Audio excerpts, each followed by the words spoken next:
예, 안녕하세요. 모든 분들 진심으로 반갑습니다. 저 잘 보이시나요? 네네. 우리 강의 함께 진행하도록 하겠습니다. 우리 국장님께서 굉장히 또 시적으로 우리 오프닝 멘트를 잘 열어주셨는데요. 여러분들 지난번에 저희 갑질 대응 매뉴얼 첫 번째 시간은 여름이었는데 벌써 가을이 됐어요. 그래서 사실 그때도 제가 건강이 되어서 다행이라고 말씀 올렸지만 이번에도 다들 정말 건강이 되어서 정말 다행입니다. 그래서 여러분들과 더불어서 여름의 첫 번째 시간을 함께 하였고 이번 시간에는 이제 두 번째 시간으로 갑질 대응 매뉴얼 함께 할 텐데요.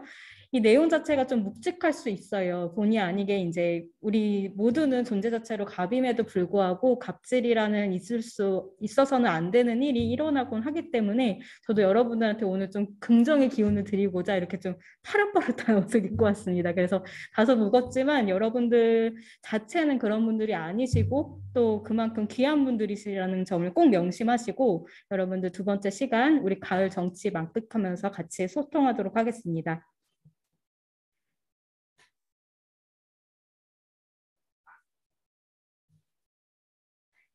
예, 저번에 저희 첫 번째 시간, 즉 여름에 배웠을 때 첫 번째, 두 번째 대응을 언급드린 바가 있어서 이제 자료는 그 내부 인천시 홈페이지에 있기 때문에 여러분들이 연속성상에서 보시기 위해서 제가 세 번째 대응, 네 번째 대응이라고 기재는 해두었는데 한번 저희 그래도 지난 시간에 들으셨던 분도 계시고 그렇지 않은 분들도 계시기 때문에 제가 좀 연계해서 소통을 할 겁니다. 이게 딱 단절적으로 가는 게 아니라 모든 쟁점은 좀 연결이 되거든요. 그래서 여러분들이 뭔가 이렇게 입체적으로 다각도에서 검토하시는 시선도 중요하기 때문에 들으신 분들 또 부득이 듣지 못하셨던 분들 다 이렇게 소외되지 않도록 제가 잘 연결을 해서 소통하도록 하겠습니다.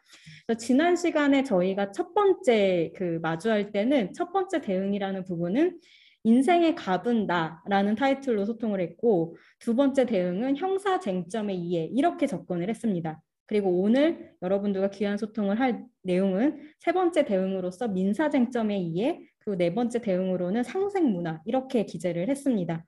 그래서 여러분들 민사쟁점의 이해로 넘어가면서 지난 시간에 연계를 해드릴 텐데요. 이 부분은 제가 비교적 많이 인용하는 부분인데 지난 시간에는 언급을 드리진 않았고 이제 민사쟁점의 이해 시작할 때 지난 시간과 매개하려고 이 시를 넣어왔는데 지난 시간에 첫 번째 대응으로서 그 인생의 갑은 나라는 표현을 쓰면서 제가 반복적으로 자기소개에 대해서 인생의 주인공인 나에 대해서도 들여다보는 시간을 가지시면 좋겠고 제가 소장님들을 감히 이렇게 자기소개로 타인으로서 그 소개를 해드리자면 사람과 삶의 터전을 가치 있게 보살펴 주시는 분들이라고 안내를 해드렸습니다. 그 느낌처럼 오늘도 역시 인생의 갑은 나, 존재 자체로 갑인 나라는 부분을 마음에 새기시고 여기 화면에 나온 것처럼 이미 좋은 사람은 그 자신이 이미 좋은 세상이고 결국에는 사람이 하는 일이라는 점. 근데 제일 중요한 것은 우리 사람과 삶의 터전을 가치 있게 보살펴 주시는 분들이 바로 우리 주택관리사이신 여러분들 한 분 한 분이라는 점이 이 안에 내재되어 있기 때문에 우리 뭐 보통 이제 그 어디 연사 같은 거 들으러 가시면은 70% 이상의 공동주택에 거주하고 있고 이런 말씀 많이 주시는데 여러분들이 한 단지마다 공동주택마다 이렇게 잘 관리해 주시는 것 자체로 행복한 삶의 터전이 되는 것 같아요. 그 자부심을 반드시 느끼시면 좋겠습니다. 저도 감사의 마음을 담아서 이 세 번째 대응 민사 쟁점에 의해 함께 하도록 하겠습니다.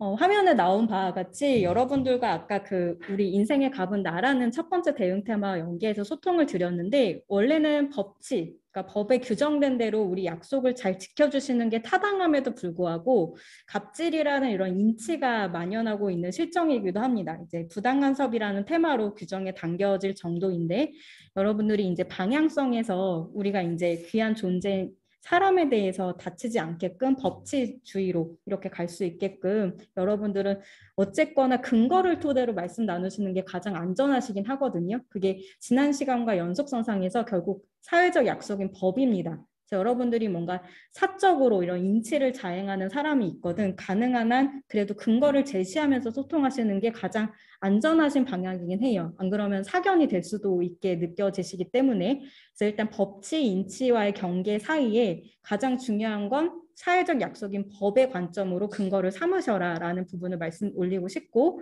그 틀을 토대로 하여서 우리 부당간섭 관련된 규정 근거를 삼을 수 있는 무기가 될 수 있기 때문에 그 부분을 살펴보도록 하겠습니다.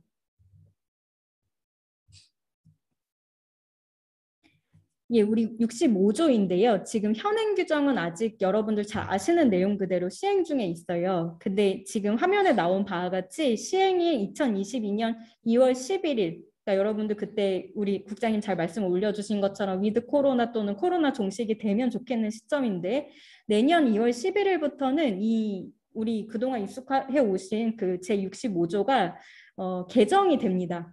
아시다시피 우리 협회 차원에서 인천시의회를 비롯한 노력을 많이 기울여 주신 덕분에 이 제65조가 의미 있게 통과가 됐어요. 사실 그 기저에는 또 굉장히 슬픈 그런 스토리도 있겠지만 앞으로 이런 비극이 일어나서는 안 되기 때문에 이 공동주택관리법 제65조에 전후, 비포, 애프터가 어떻게 될지를 미리 알아두시면 여러분들 이미 앞서가시지만 더 앞서가실 수도 있겠죠. 그래서 제가 제65조를 파헤치는 느낌으로 그 항별로 전후를 가져왔습니다. 지금 1항은 현행 규정이긴 한데 내년 2월 11일 생각보다 금방 올 거거든요. 이제 4개월밖에 안 남았기 때문에 제가 1항이 어떻게 변경됩니다. 2항이 어떻게 변경됩니다. 이렇게 체크해 드릴 테니까 여러분들이 이거를 좀 마음속에 새겨두시고 활용하실 수 있으면 좋겠고 사실 이런 일이 없는 게 가장 좋겠지만 그 말씀을 먼저 올리고 싶고 내년 2월 11일이 됐어요, 여러분들. 그러면 지금 화면에 제가 별도로 밑줄 그어놓은 것처럼 그 부분 중심으로 실무에서 현행 규정이 바뀌겠지만 저는 그렇게 생각합니다, 여러분들. 이제 좀 다른 얘기지만 어떤 회계 관련된 규정이라든지 이런 부당간섭 관련된 규정이라든지 우리가 물적인 측면이나 인적인 측면에서 중요한 규정들이 사실 공동주택관리법에서 핵심 규정들이 있어요.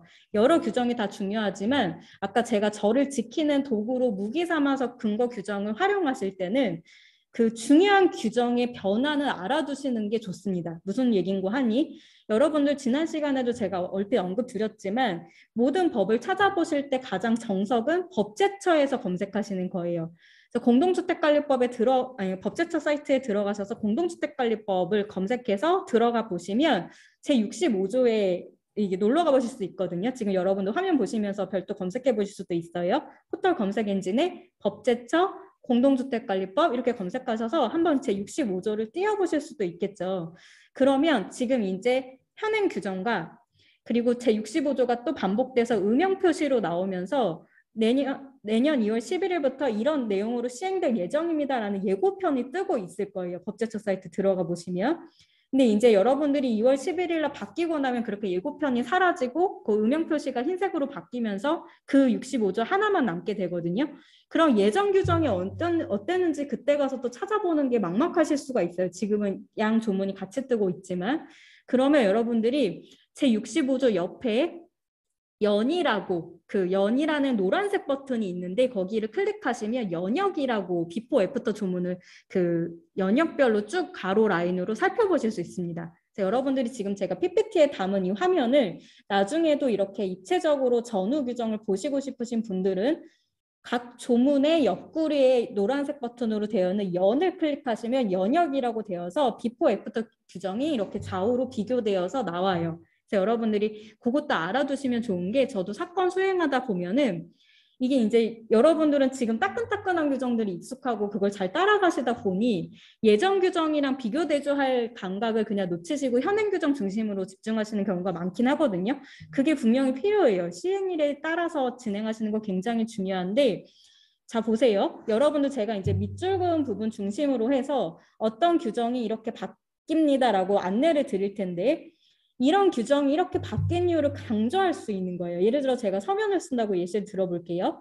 지금 제65조 제1항이 있는데 자 보시면 밑줄 부분 어디가 바뀌죠? 여러분은 같이 팝업으로 눈으로 따라오시면 좋겠어요. 자 한눈에 보이는 게 있죠. 입주자 등이라는 게 새로 추가되는구나를 제가 밑줄 그어놨어요. 내년 2월 11일부터. 그리고 폭행, 협박 등 위력을 사용하여 정당한 업무를 방해하는 행위가 추가됩니다. 자, 그러면 내년 2월 11일부터 시행되기 전인 지금 시점에서 이런 주민의 간섭이 예를 들어 있다. 그러면 내년부터는 이 조문이 시행될 정도로 예를 들어서 주민을 상대로 지금 이미 고소하신 건이 있으시다. 아니면 주민 관련된 뭐 손해배상 청구 사건이 있다라든지 이런 소송이 없는 게 가장 좋겠지만 그런 사건들이 계류 중일 때 내년에 심지어 이런 주민의 부당 간섭이 너무 많다 보니 이런 법이 통과돼서 시행될 예정에 있다라는 걸 서면에 내실 수 있는 거예요.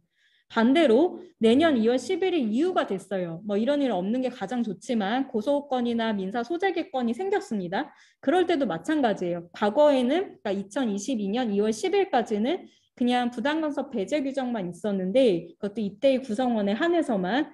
근데 입대의 구성원뿐만 아니라 주민의 갑질도 많다 보니 이렇게 입주자 등이 별도로 명시되고 특히 그 어떤 행위를 구체화하는 과정에서 폭행, 협박 등 위력을 사용하여 정당한 업무 방해 행위까지도 추가가 되었다. 이런 내용이 이렇게 변화된 과정을 좀 설명 주실 필요가 있으세요.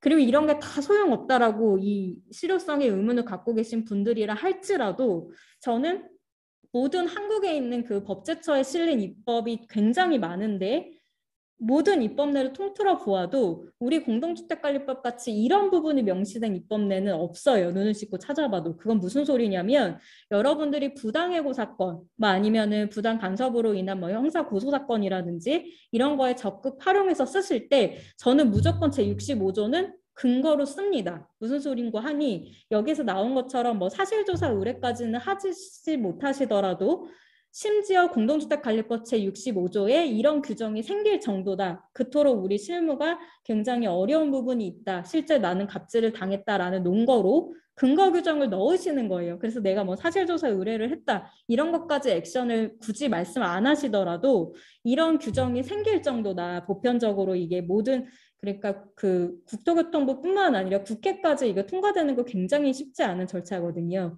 그래서 저는 사실 이 조문이랑 더불어서 제65조가 통과되는 과정에서 국회 검토 보고서까지 붙여내요. 그게 혹시 필요하신 분들은 공유 드릴 수 있고 뭐 필요시에는 인천시에 통해서도 제가 그 검토 보고서는 국회 사이트에서 다운로드 받을 수는 있는데 필요하시면 그런 것도 첨부해서 내는 것도 중요하거든요. 근데 제가 이제 그거까지는 안 담아온 이유가 거기서도 이제 취사 선택을 잘 해서 담으셔야 되기 때문에 그 몽땅 내실 게 아니라 필요한 것만 잘 담아서 넣는 게 또 중요해서 제가 가져오지는 않았는데 아무튼 요는 여러분들 이런 조문이 있으면 아까 처음에 말씀드렸지만 우리가 어떤 나를 지키는 도구로 법을 사용하실 수도 있다. 왜냐하면 우리 모두 지켜야 되는 약속이기 때문이에요. 그 점을 먼저 강조드리고 싶고 조문이 개정이 되면은 비포 애프터가 있기 마련인데 아직 개정 전인, 시행 전인 단계에 있더라도 내년부터 이런 내용이 시행될 것이다 라는 것을 서면이나 아니면 뭐 다른 분들과 소통할 때 좀 언급을 드려놓을 필요도 있고 이제 개정된 내용이 시행될 때에도 예전에는 이런 규정만 있었는데 이런 부분이 추가될 정도로 현장에서 이런 부분을 중시하는 것이 이제 우리의 사견이 아닌 국토교통부나 국회의 지지를 받아서 통과되었다. 이런 부분을 좀 든든하게 내세우실 필요가 있으세요. 이 규정 뭐 있어 뭐하냐, 바뀌어도 별로다. 이런 것이 아니라 이 규정이 의미가 있게끔 살려나가시는 거예요. 그래서 이건 지금 민사 조문에 제가 국한돼서 말씀드릴 수 있는 관점일 수도 있으나 형사에서도 다 연결됩니다. 오늘 민사 쟁점의 이 테마에서 이걸 가져오긴 했지만 여러분도 제가 아까 처음에도 입체적으로 보시라고 말씀드렸죠. 지난 여름에 저희 첫 번째 시간에 형사 쟁점의 이해 두 번째 대응으로 다뤘는데 일맥상통합니다. 형사사건에서도 이 내용 쓸 수 있고요. 민사사건에서도 이 내용 당연히 쓸 수 있어요. 그래서 뭐 부당해고든 부당 간섭과 관련된 뭐 여러 가지 모욕이나 이런 고소 사건 이런 거에서도 이런 규정이 심지어 생길 정도다. 뭐 이런 내용. 여러분들을 지키는 도구, 어떤 그런 방법으로 근거를 제시할 때 이걸로 깔끔하게 제시하는 것도 좋은 방법이 될 것 같습니다. 그래서 이런 관점을 먼저 갖추시는 게 가장 중요하기 때문에 조문이야 솔직히 그냥 복사 붙여넣기 하면 되는 걸 수 있어요. 근데 이 마인드를 갖고 계시는 분과 아닌 분이 차이가 많이 있을 수 있기 때문에 우리 공통적으로 활용하시는 법의 관점을 먼저 말씀드렸고 이제 구체적으로 조문을 파헤쳐 보도록 하겠습니다. 자, 보시면 제65조 제1항부터 이제 누가 우리를 건드리면 안 되는지를 내포한 내용이 나와요. 지금 현행 규정은 입주자 대표의 구성원을 포함한다라고 되어 있고, 그리고 관리사무소장 업무에 이 법 또는 관계 법령에 위반되는 지시, 명령 등 부당 간섭하여서는 아니 된다가 현행 규정입니다.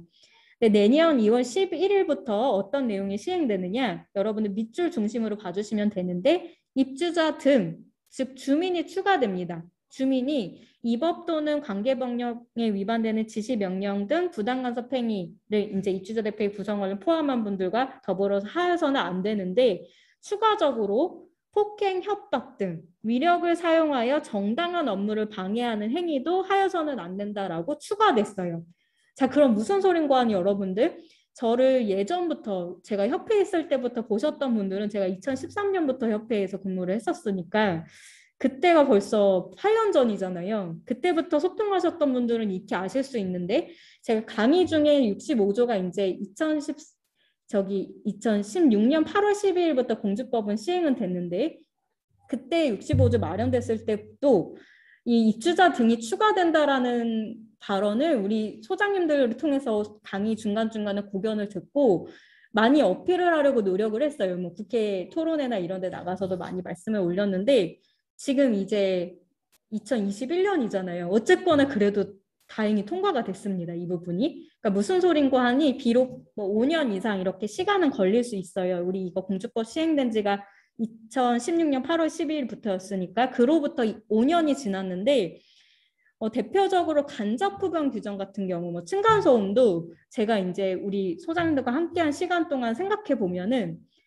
딱 어떻게 칼로 자른 듯이 몇 년이 걸린다라고 말씀 올릴 수는 없는데, 한 최소 5년 정도 후에는 이게 계속 목소리를 내다보면 반영이 되더라고요. 그래서 제가 예전에도 우리 우문현답이라고, 우리의 문제는 현장에 답이 있다. 여러분들, 그러니까 우리 훌륭하신 주택관리사분들의 목소리 하나하나가 담기면 그걸 입법적으로 바로 통과시키기는 어렵지만, 저도 이제 그 입법 관련된 다른 법안들도 요즘 많이 팔로우하면서 보거든요. 그러면 이게 이제 그때그때 통과는 못 되더라도 이제 국회 검토 보고서까지 열어서 보면, 그 예를 들어 올해 상정이 됐고 내년에 또 상정이 될 때 검토 보고서에서 보완했으면 하는 내용이 업데이트 되면서 또 상정되고, 이런 식으로 계속 거듭 다듬는 과정을 거치다가 한 5년 이상 후에는 이게 통과되기에 이르는, 뭐 현장 부분도 반영해서 그런 경과가 좀 보이더라고요. 어떤 특정한 법안을 쭉 팔로우해서 보다 보니까.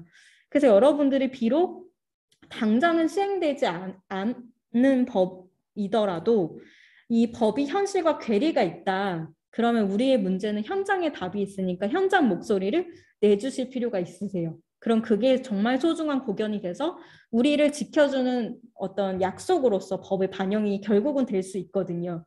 그래서 사실은 항상 법은 시대의 흐름에 따라서 간극이 생기게 마련인데, 여러분들 오늘도 강의 시간 잘 준수해 주시지만 3시에 만나요라고 했지만, 예를 들어서 이제 지난 여름에 우리 다음 주 원래 수요일 날 뵐까요라고 예정되어 있었는데 또 한 주 앞당겨서 또 우리 또 소중한 소통하는 것처럼 이렇게 약간 유동적으로 그 간격을 메울 수 있어요. 현장에 맞춰서. 그런 식으로 여러분들이 주민은 부당간섭을 하는데 왜 이렇게 부당간섭하여서는 아니 된다라는 규정에서 제외되어 있다라는 게 처음부터도 말씀이 많으셨었는데, 이게 비록 한 5년 정도 지난 후고 이제 내년부터 시행되는 거 생각하면 5년 반 정도 지난 후이긴 하지만 여러분들의 목소리가 담긴 조문이다. 그래서 더 귀히 여겨야 되겠죠. 그래서 이 주민의 부당간섭 배제 내용이 드디어 당겼다. 내년 2월 11일부터 시행된다라는 점을 염두에 두시고, 그리고 이제 특히 폭행, 협박 등 이 중에서 이제 지난 시간을 한번 복습하면서 이미 들으셨던 분들은 체크해 두시고, 그렇지 않은 분들은 한번 같이 입체적으로 연결해 주시면 좋겠는데, 지난 시간에 제가 폭행이랑 상해를 구분해서 설명을 드렸어요.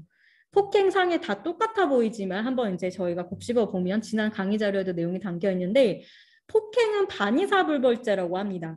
근데 상해는 그렇지가 않아요. 그래서 여러분들이 그냥 머릿속에 딱 들었을 때 폭행과 상해는 그게 그거 같잖아요. 근데 법적으로는 완전히 차이가 나요. 폭행은 반의사불벌죄, 상해는 아닌 것, 이렇게 되는데, 그러면 이걸 어떻게 실무적으로 그 가르마를 탈 수 있느냐라고 말씀을 올리면, 폭행은 일반 진단서라고 보시면 쉬울 것 같고요. 상해는 상해 진단서라는 거를 발급받으셔야 상해로 기소될 가능성이 높아져요.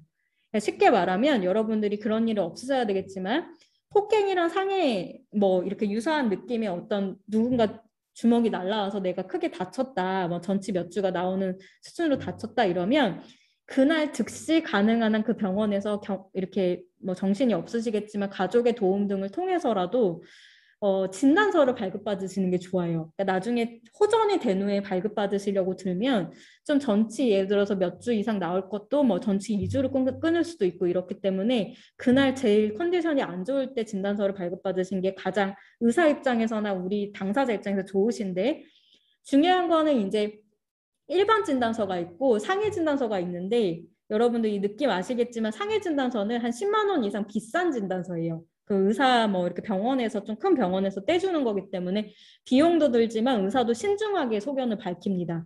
근데 이제 일반 진단서는 제가 알기로는 몇만 원 정도, 그러니까 10만 원 이상 안 되고 5만 원 이내 정도만 비용이 드는 것으로 알고 있는데 그 진단서는 일반 진단서, 즉 통상적으로 그 누구나 좀 떼기가 수월한 부분이다 보니까 상해 진단서에 비해서는 그래서 그 진단서만으로는 보통 그냥 폭행으로 기소가 돼요. 그럼 어떻게 되냐?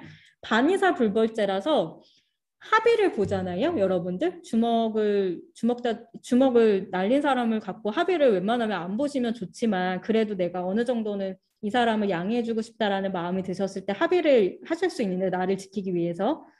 근데 반의사불벌죄는 피해자가, 그러니까 우리 맞은 사람이 처벌 불원 의사, 그러니까 처벌하지 않았으면 좋겠다라는 그런 합의서를 내게 되면 그냥 없던 걸로 끝나버려요. 그러니까 이 사람을 처벌할 수 없게 됩니다.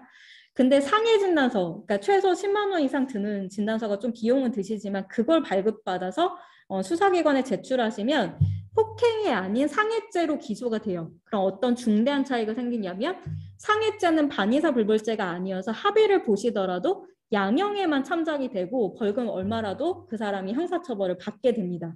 그러니까 벌금 200만 원 받을 거 합의서 내면 뭐 100만 원 받을 수도 있고 이런 양형 참작은 되는데 사건이 없던 걸로 종결되진 않아요.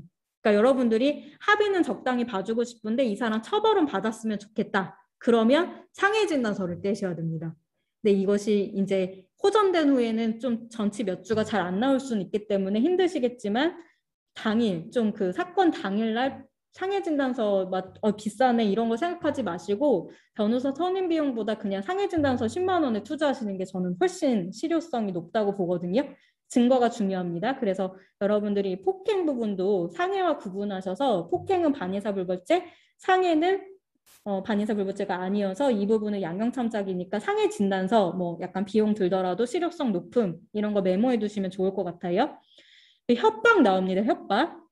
근데 지난 시간에 제가 얼핏 언급을 드렸는데 명예훼손, 협박, 그리고 업무방해 이 삼총사가 제가 우리 소장님들로부터나 다른 외부인 분들로부터도 많이 문의를 받는 죄명 중에 하나는 삼총사인데 이 삼총사가 솔직하게 말씀드리면 굉장히 인정이 쉽지만은 않은 죄명들이에요. 자, 그걸 제가 가르마를 타드릴 텐데 지난 시간에도 잠깐 말씀드렸지만 우리가 이제 현수막을 제 뒤에 붙였어요. 우리 현수막도 예쁘게 나오고 있는데 현수막이 이건 예쁘지만 여러분들이 이제 이런 송사에 얽힐 때는 현수막에 명예훼손적인 문구를 적는 사람들이 있을 수가 있어요. 자, 그럼 여러분들 한번 퀴즈 저번 시간에 잠깐 말씀드렸는데 현수막에 명예훼손적인 문구를 적은 사람이 명예훼손으로 처벌을 받을까요? 아니면 이거를 너무 기분이 나쁘니까 떼어서 없애버린 사람이 손괴죄로 처벌을 받을까요? 네, 이 부분에 대해서는 우리 이렇게 화면을 잠깐 봤지만 우리 서로 고민해 주시고 계신 걸로 이제 말씀을 올릴 텐데 자, 이 느낌만 기억하시라고 제가 그냥 퀴즈를 드려본 거예요. 시험 가는 코너로. 자, 보세요. 이게 물론 저도 검사고 판사가 아니라서 답을 내릴 수는 없지만 검사, 판사 입장이 돼 보시면 이분들이 수천만 건의 사건을 보신다고 일단 전제를 해야 돼요. 우리는 이런 한 건이 있을까 말까 하지만 이분들은 그런 사건을 수천만 건을 봅니다. 그게 중요한 포인트예요. 자, 그러면 송계는 없애버렸어요. 현수막을 떼서. 그럼 누가 봐도 이미 엎질러진 물이고 빼도 박도 못하죠. 이거는 처벌받을 가능성이 굉장히 높습니다. 이런 수천만 건을 봤을 때 확실하게 떼어버려서 반환도 안 했다. 이러면 보관 상태도 아니다. 이러면 웬만하면 받습니다. 그게 비록 벌금 50만 원 정도더라도 어쨌거나 처벌이라는 점에서는 일맥상통하죠. 그런데 이 현수막에 명예훼손적인 문구를 적었어요. 자, 보세요. 차라리 속 시원하게 여러 명 있는 앞에서 욕을 하면은 그 욕설이 녹음이 되고 하면 그 부분은 모욕 성립 가능성이 높아짐에도 불구하고 명예훼손은 좀 결이 다릅니다. 명예훼손은 욕이라고 보기에는 좀 뭔가 이게 좀 판단 영역이에요. 그러니까 누군가에 따라서는 당연히 우리 당사자 피해자 입장에서 명예훼손을 느끼실 텐데 이게 이제 검사랑 판사가 수천만 건을 보는 입장에서는 이게 약간 판단 영역이다 보니까 한 요 정도 선 이상은 명예훼손으로 기소를 하겠는데 이 정도 이하는 아직 불충분하다. 그래서 증거 불충분으로 혐의 없음, 불기소 나오는 거예요. 그래서 제가 명예훼손, 협박, 업무방해는 솔직히 웬만하면 처벌받으면 좋겠는데 그럼에도 불구하고 증거를 많이 모아두시고 한 번은 세게 터뜨리셔라 그렇게 말씀드려요. 그러니까 단편적인 건들로 그냥 건 바이 건으로 바로 넣어야지 이러지 마시고 그냥 모아서 파워풀하게 내시는 게 제일 그중에 하나만 걸려라 이런 느낌으로 물론 손기죄 같은 확실한 게 섞여 있으면 너무 좋겠지만 그게 아니라면 가능한 한 증거를 다다익선으로 모으신 다음에 터트리셔라 그렇게 말씀을 올리거든요. 그러니까 아직 시기상조다라는 답변을 가장 많이 드렸는데 폭행은 반의사불벌죄, 협박은 좀 인정이 쉽지 않기 때문에 증거 확보가 더 급선무다. 이런 관점도 알아두신 다음에 정당한 업무를 방해했다. 나는 이런 일들을 수행하는 게 우리 관리사무소장의 업무 아니면 관리주체의 업무에 적혀 있는데 이런 업무를 하는데 차질을 일으켰다. 이게 지금 딱딱 들어맞아야 돼요. 그러니까 여러분들이 이게 지금 형사랑 민사가 같이 걸치는 중요한 조문인데 어쨌거나 여러분도 아까 제가 인치적인 관점에서도 이렇게 물리력을 행사하는 것들, 위력 사용하는 거는 절대로 용납되어서는 안 되잖아요.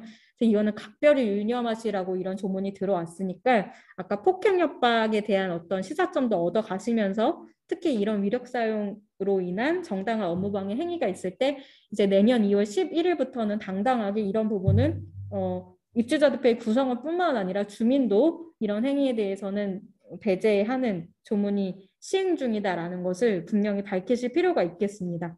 그래서 이 부분이 사실을 강의 들어주신 분들은 내년부터 이런 게 시행된다라는 것을 뭐 주민들이나 입주자 대표의 분들한테도 고지될 수 있는 방향으로 우리 관리사무소 직원분들한테 뭐 폭언이나 그런 부분 금지하는 것도 뭐 안내 포스터 같은 거 내부적으로 해두셨으면 거기에 이어서 이런 규정이 시행될 예정이다라는 게 뭐 지금부터는 조금 너무 이른감이 있으시면 내년 신년 이후에는 좀 그런 내용도 미리 담아두시면 미리미리 좀 조심하게끔 그러니까 우리 주택관리사분들의 사견이 아니라 이런 법이 시행될 예정이다라는 좀 알림 차원으로 좀 고지를 해두셔도 좋을 거는 같습니다.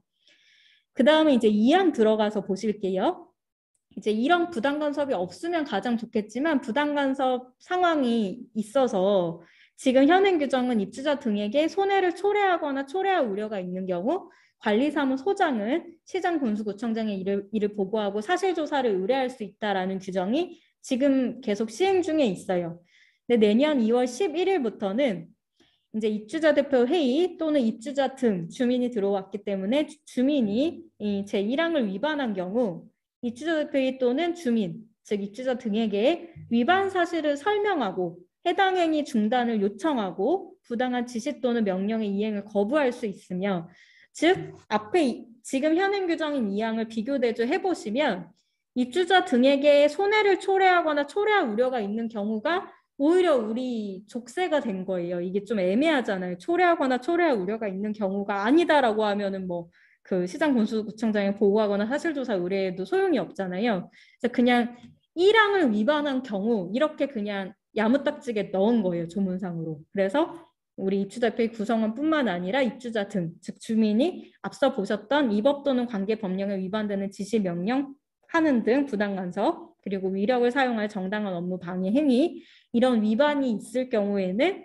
위반 사실을 우리한테 지금 갑질을 하는 입주대표의 주민에게 설명하고 해당의 중단 요청, 부당한 지시 명령 이행 거부 이런 거 할 수 있게끔 명시를 했기 때문에 사실은 직접적으로는 이분들한테 이런 액션을 하기가 되게 어려운 현장도 사실 많잖아요. 제가 입장을 바꿔 생각해 보아도 그럼에도 불구하고 그냥 조문에서 이런 조문이 있기 때문에 이 부분에 대해서는 우리가 거부권이 있다라고 사실 조문 근거로 내세우실 수는 있는 거예요. 그러니까 이게 그냥 사견으로 이거를 우리가 노하는 것과 이 조문을 나는 준수해야 됩니다라고 말씀을 드리는 거는 좀 얘기가 달라질 것 같아요. 근데 그럼에도 불구하고 이게 어려우시다, 여전히 힘겹다, 직접적인 접촉은 원치 않는다 이러면 기존 조문처럼 시장군수구청장에 보고하고 사실조사 의뢰하는 방향으로 가실 수도 있고 이조차도 실태조사 감사 나올 것 같아서 무섭다 이런 분들도 여전히 계실 수 있기 때문에 전 충분히 이해합니다. 저조차도 사실은 좀 이런 고민의 여지를 갖고 있는 성격인지라 그런 분들 분명 계실 수 있어요. 그러면 아까도 말씀 올렸지만 제가 하듯이 국회 검토보고서 첨부가 꼭 아니더라도 그냥 이 조문 긁어 붙여 넣으셔서 이런 조문이 생길 정도다라고 하면서 뭐 부당 해고 사건이나 고소 사건이나에 인용하시는 방법도 있으세요. 그러니까 여러분들이 어떤 방향성은 이제 좀 입체적으로 연결고리가 잡혔기 때문에 여러분들이 그냥 중립적으로 어떤 이렇게 서면을 작업하실 때 이런 부분을 인용하시는 관점도 있겠지만 행동적으로 예를 들어서 이제 그 입주자들 회의 또는 주민한테 떳떳하게 이 근거를 제시하면서 요구할 수도 있겠고 그리고 시장군수구청장이 기존에 할 수 있는 보고 사실조사 의뢰 부분의 선택지도 있겠고 이렇게 다각도로 접근할 수 있는 루트는 열렸기 때문에 여러분들이 마음이 평안하신 방향으로 선택하시면 좋겠어요. 이런 일이 없는 게 좋겠지만 그러니까 저는 포인트가 이 부당간섭에서 우리 귀한 존재인 존재 자체로 갑인 우리 주택관리사분들이 다치지 않는 게 가장 중요한 포인트예요. 그래서 저는 제일 열받는 부분이 이 사람들이 귀한 존재인 사람을 화나게 만들어서 이분들이 이렇게 소가리를 하는 게 제일 열받거든요, 사실은. 그러니까 우리 그 소장님들이 그런 일이 없어져야 되겠지만 내 자신이 다치지 않는 방향의 선택도 하시면 좋겠어요. 그러니까 이런 조문은 열려있는 선택지거든요. 반드시 하셔라라는 건 아니에요. 근데 열려있는 선택지 중에 모든 선택지를 다 선택하실 수도 있고 나는 그냥 적당히 어떤 서면을 인용하는 정도로 간접적으로만 접근하고 싶다라는 분들도 당연히 계세요. 우리가 다 다양한 분들이 이렇게 모여서 지내는 사회이기 때문에 이 선택에 대한 것도 누구도 그거를 이렇게 좌지우지하지 못하거든요. 여러분들 스스로가 내가 온전히 평안한 선택을 하시는 게 좋거든요. 그래서 이 선택지는 있음을 염두에는 두시되 개인 맞춤형으로 이 부분을 활용해 주시면 좋겠습니다. 예, 그리고 실제로 사실조사 의뢰하는 건들이 이게 2016년 8월 12일부터 시행돼 왔는데 초반에는 정말 많지 않았던 것 같아요. 저도 강의 다니고 뭐 이렇게 고충 처리하다 보면. 근데 요즘에는 생각보다 이제 용기 내서 많이 하세요. 그러면 뭐 행정지도나 시정명령 등은 나올 수 있기 때문에 여러분들이 그래도 예전보다는 선례가 조금 생겼으니까 좀 용기를 내보셔도 좋을 것 같아요. 뭐 예전에 전례가 있으면 좋겠고 그렇지 않더라도 우리가 리딩 케이스를 만든다는 느낌으로 사실조사 의뢰를 예전보다는 조금 더 행동적으로 하시는 주택관리사분들이 많아지셨으니까 그것도 참조하셔서 활용하셔도 좋을 것 같습니다. 예, 그리고 이제 사망으로 넘어갈 텐데요.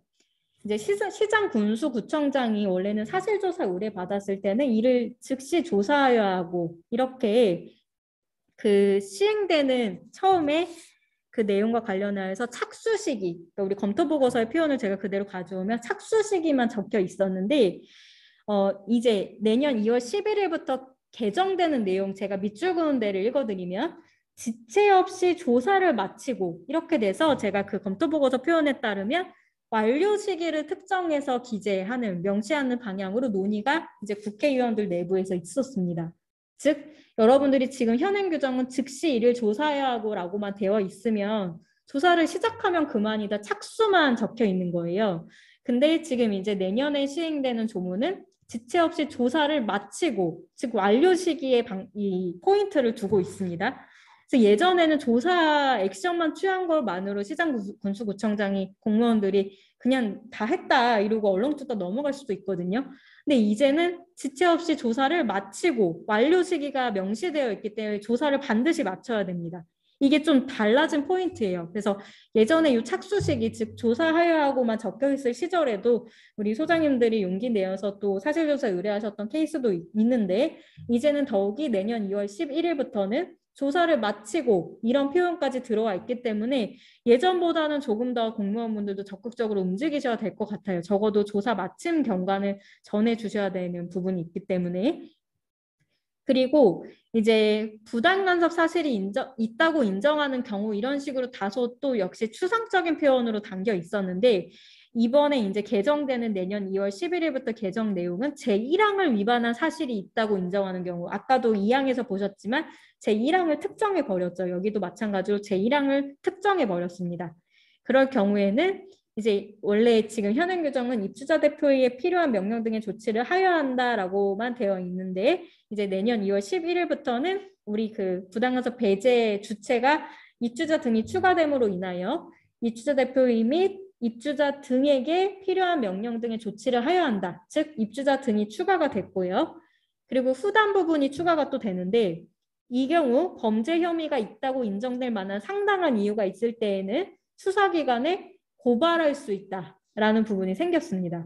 그래서 내년부터는 사실은 그 모든 게 지금 들어가 있는 건데요. 사실조사 의뢰 아까 저와 비슷한 성격이신 분들은 사실조사 의뢰 직접적으로 하시는 거 굉장히 거리낌 있으신 분들 꽤 많으세요, 생각보다. 그래서 사실 우리가 총대를 매는 것이 아니라 다른 분이 지켜주시는 것이 가장 좀 모양새가 좋을 수 있거든요. 많은 일들에서 꼭 우리 현장 아니더라도. 그래서 시장군수구청장이 총대를 대신 매주시는 거예요. 지금 무슨 소리냐면 지난 시간에도 제가 잠깐 언급드렸지만 우리가 고소 고발의 개념도 헷갈리시는 분들이 당연하게도 많으신데 비슷하잖아요, 표현이. 고소는 피해자가 하는 거를 말해서 고소장을 피해자 당사자이면 내시면 되고요. 고발장은 제3자도 할 수 있는 거예요. 제가 누군가로부터 욕을 먹었는데 제가 내는 피해자로서 내는 거는 고소장인데 예를 들어서 지금 여러분들이 저를 지켜주시는 이 반가운 마음을 담아서 고발장을 저를 대신해서 내줄 수도 있는 거예요. 예를 들자면 그게 바로 고발입니다. 그래서 원래는 솔직히 말씀드리면 이 규정이 없더라도 우리 실태조사 감사 결과 보면 고발까지 이르는 사례들도 사실 있거든요. 그런 식으로 의지만 있다면 공무원분들이 고발 조치를 취할 수도 있는데 여러분의 입장을 받고 생각하시면 공무원들도 총대 매는 거 책임지는 거 사실 많이들 싫어하시잖아요. 그래서 아예 고발하여 한다까지는 아니더라도 고발할 수 있다를 넣어놓으면 적어도 다른 실태조사 감사 경과처럼 이건 정말 아닌데 이거는 정말 사람으로서 할 짓이 아닌데 이런 일을 자행하다니 이런 식으로 그 만행을 딱 우리는 잘 잡아주겠다라는 사명감이 있는 공무원분들은 고발 조치할 수 있도록 좀 이렇게 부추기는 느낌이죠. 이 부분이 객관적으로 들어왔기 때문에 오히려 이제 사실조사 의뢰하면서 결과 통보 받으시기 전에도 이거는 정말 명백히 명예훼손이다 내지는 아까 제가 애매하게 판단 여지에 있는 부분들 우리가 뭐 고소해서 무혐의 받고 이런 입장 아니게 되시니까 그냥 이건 명예훼손으로 보인다 이런 판단 여지에 있는 것도 가능한 한 좀 수사기관을 내는 것처럼 정교하게 이렇게 어필을 하셔서 수사기관이 직접적으로 제3자이지만 우리 주택관리사분들 지켜주는 관점으로 고발을 할 수 있도록 오히려 소장님들이 이렇게 좀 틀을 잡아서 고발장 양식이나 이런 것 좀 이렇게 당사자이시니까 가장 잘 아시니까 그렇게 오히려 약간 함께 조력을 하셔서 이게 좀 가능한 한 갑질을 하신 분들 잘 이렇게 우리가 정화되는 방향으로 계도할 수 있도록 노력하는 것도 좋을 것 같아요. 그래서 우리가 직접적으로 하는 것들에 대한 부담감을 익히 그 이런 입법자들 즉 국회의원분들도 다 공감을 하셔서 가능한 한 다국도로 고민하신 것들이 흔적이 남아있는 게 바로 이 규정인 것 같아요. 제가 볼 때는. 그래서 고발이나 이런 것들이 남발되는 것도 분명히 문제가 있겠으나 그동안은 우리 소장님들이 짊어져야만 하는 것이 많아서 좀 어려움이 많으셨던 걸로 저는 느끼고 있는데 이렇게 이제 시장군수구청장이 조력하는 내용의 틀도 마련이 됐기 때문에 후속 작업으로 이런 부분들이 또 이제 다른 기관의 조력 같은 것들을 좀 병행할 때도 이런 규정이 생겼을 정도다라는 어필도 나중에 추후 입법에는 반영될 수 있을 것 같아요. 그러니까 여러분들이 우리가 총대 매는 거가 아닌 그 시장군수구청장이 총대를 매줄 수 있는 규정이 생겼고 또 그 외에 또 다른 중립적인 기관들이 도움을 주면 좋겠다 이런 마음이 혹시 드시거든 향후에 또 적절한 곳에 이렇게 입법적으로 도입이 될 수 있도록 같이 현장의 목소리를 담아주시면 이렇게 혼자 너무 힘드신 것보다는 우리 주변에 우리 가족분들이나 저를 비롯해서 우리 인천시에나 응원해 주시는 분들도 사실 이렇게 주변을 돌아보시면 많으시거든요. 자꾸 힘들 때일수록 그런 분들과의 추억이나 소중한 모습을 떠올리시는 게 가장 중요한데 그럼에도 불구하고 이런 힘든 일이 있으실 때는 좀 조력자가 누구인지도 가능한 한 좀 규정화되어 있고 이러면 든든하실 거예요. 그래서 이런 좀 변화, 경과, 그리고 그만큼 우리 주택관리사분들을 지키려는 외부의 제3자적인 노력도 많이 이제는 이제 좀 올라왔다라는 부분도 힘을 얻으시면 좋겠어요. 이거는 전적으로 덕분입니다. 그러니까 그만큼 제가 아까 초반에도 말씀드렸고 지난 여름에도 말씀 올렸지만 사랑과 삶의 터전을 가치 있게 지켜주신 분들이기 때문에 지켜드릴 수 있는 거예요. 그러니까 그만큼 훌륭하신 분들이니까 어떻게든 사회 안전망을 구축하려는 노력이 입법적으로도 병행되는 거죠. 그래서 저도 지켜드리려고 뭐 사건할 때도 노력을 하지만 이제 혼자해서 될 일이 아니니까 이렇게 함께 손에 손을 잡고 갈 테니까 저도 혹시라도 이런 부당간섭 사례에서 시장군수구청장의 어떤 이런 제3자적인 조력이 필요할 경우에도 목소리를 낼 수 있도록 함께 노력해 보겠습니다. 자, 그리고 이제 사항 들어가도록 할게요. 사항은 이제 시장군수구청장이 사실조사 결과 또는 이제 시정명령 등의 조치 결과를 관리사무소장에게 통보해야 한다라고만 기존 현행 조문은 되어 있는데 이제 바뀌는 조문, 그러니까 내년 2월 11일부터는 지체 없이 입주자 대표의 해당 입주자 등 주택관리업자, 즉 관리사무소장 외에 세 분의 경우까지도 통보를 해야만 하는 대상으로 명시를 해뒀어요. 그러니까 보통 부당간섭을 일삼는 입주자 대표의 그리고 입주자 등이 들어온다고 계속 말씀드렸죠. 주민 그리고 이제 위탁관리 형태도 꽤 많기 때문에 주택관리업자도 같이 인지를 해야 함께 갈 수 있는 부분이 있기 때문에 이 관리사무소장, 즉 피해 당사자 외에도 이 가해자로 추정되는 분들 그리고 이제 뭐 사용자의 입장에서 놓일 수 있는 주택관리업자, 관리주체 분에게도 통보할 수 있도록 이런 통보 의무 규정이 도입될 예정입니다. 내년 2월 11일부터. 그래서 반대로 혹여라도 우리 소장님들 특히 위탁관리 회사, 주택관리업자랑 이렇게 함께 소통하시는 과정에서 통보가 간 것 같지 않아요. 그러면은 소장님이 직접 통보하시는 방법도 있지만 본인께서 받으신 문서를 그런 경우조차도 번거로울 때가 있잖아요. 중립적인 제3자가 통보해 주는 게 더 약간 객관적인 힘을 얻을 수가 있잖아요. 그래서 그 주택관리업자에게 통보되는 것이 예를 들어서 그분들은 가해 당사자가 아니라 제외되어 있는 어떤 연락을 내부적으로 받았다 이러면은 그러니까 모르는 것 같다 이런 느낌을 받으시면 그냥 직접적으로 시장군수구청장에게 우리 주택관리업자에게도 통보하는 것이 2월 11일부터 명시되어 있기 때문에 여기 당장 이분들이 뭐 갑질을 한 사용자가 아니더라도 여기 통보 대상으로 적혀 있으니 통보해 주셔라 이렇게 말씀을 드릴 필요가 있겠습니다. 그러니까 제가 계속 반복적으로 말씀드리지만 이 조문의 변화에 내포된 의미를 잘 들여다보시면 반대로 말씀드리면 이걸 근거 삼아서 나의 의견을 설득력 있게 객관적으로 주장하실 수 있어요. 모든 게 근거가 딱딱 있으셔야 깔끔하거든요. 그러니까 오해가 없고 그냥 우리 소장님들이 사견이 아닌 이게 정말 입법자들의 힘을 얻어서 이런 공통적인 공감을 산 조문이라는 것이 어필이 되려면 근거를 토대로 말씀해 주시는 게 가장 좋습니다. 그래서 여러분들이 앞서가시고 계실 정도로 오늘 교육도 들어주시기 때문에 이 숨은 의미를 잘 해석해 두셔서 적극 활용해 주시면 좋겠습니다. 그래서 통보할 수 있다가 아니라 하여야 한다기 때문에 이 점을 염두에 두시고 소통해 주시면 좋겠습니다. 특히 이제 위탁관리 시에는 주택관리업자가 빠지지 않도록 각별히 유념해 주시고 5항 같은 경우는 그대로예요. 이건 변화가 없더라고요. 체크해본 결과. 그래서 이제 입주자 대표회의는 보고 사실조사 의뢰 또는 명령 등을 이유로 관리사무소장을 해임하도록 주택관리업자에게 요구하여서는 아니 된다. 위반 시 1천만 원 과태료 부과라고 제가 적어왔는데 보통 이제 과태료 얘기 나온 김에 잠깐 언급드리면 여기 나온 것처럼 우리 공동주택관리법 시행령의 별표 9에 들어가셔야 몇 천만 원 이하 과태료 부과한다라는 것에 1차, 2차, 3차 위반 시에 부과표가 있어요. 잘 아시다시피. 근데 이 5항 위반의 경우는 1천만 원이라고 1차, 2차, 3차 이상 위반에 동일하게 1천만 원이라고 명시가 되어 있습니다. 그래서 제가 1천만 원 이하 과태료 부과라고 적어오지 않고 그냥 1천만 원이라고 똑 떨어지게 적어온 이유가 바로 그 이유거든요. 아시다시피 이제 장기수선 쪽에서 1천만 원 과태료 부과 외에는 1천만 원이 거의 상한선이라고 보시면 되기 때문에 굉장히 높게 부과한 거예요. 그러니까 여러분들이 이게 제65조를 들여다볼 때 다양한 생각들이 공존하실 수는 있는데 생각보다 제가 아까도 말씀드렸죠. 이런 입법례 자체가 다른 데는 없고요. 그리고 위에 3항에서 언급드렸던 수사기관 고발카드라든지 5항에서 과태료가 예를 들어 우리 규정상으로 거의 상한선에 있다라든지 이런 부분은 굉장히 많이 신경을 사실 쓴 입법례라고 볼 수 있습니다. 그러니까 이런 거를 적극 어필해서 뭐 예를 들어서 5항 위반이 있어요. 그러니까 전후 규정 이거는 개정이 된 건 아니지만 해임하거나 해임하도록 요구하는 것이 없는 것이 사실 부당간섭에서 또 굉장히 중요한 포인트잖아요.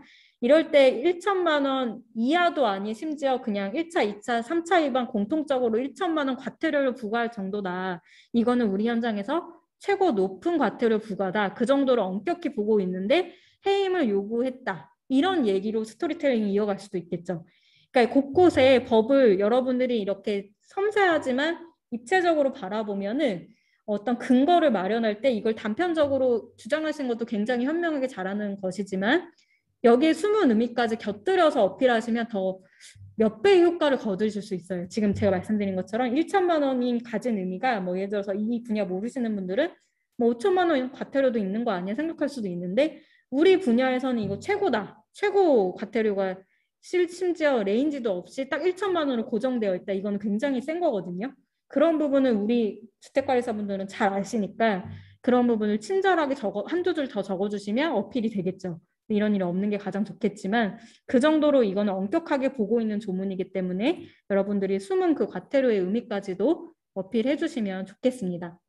그래서 여러분들 또 저랑 이렇게 제 65조만으로 1시간이 지났습니다. 믿어주시니까 너무 잘 들어줘서 감사드리고 우리 시기 기준으로 4시까지 쉬는 시간 갖고 뒤에는 이제 주로 이제 판례 중심으로 강의는 드리게 될 텐데 그것도 스토리텔링으로 제가 이 규정이 가장 중요하기 때문에 이틀로 설명 올렸으니까 좀 10분 정도 휴식 취하시다가 뒤에는 더 이제 사례 중심으로 함께 소통하도록 하겠습니다. 감사합니다.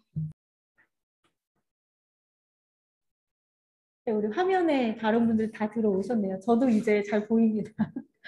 반갑습니다. 그래서 쉬는 시간 잘 가지셨나요?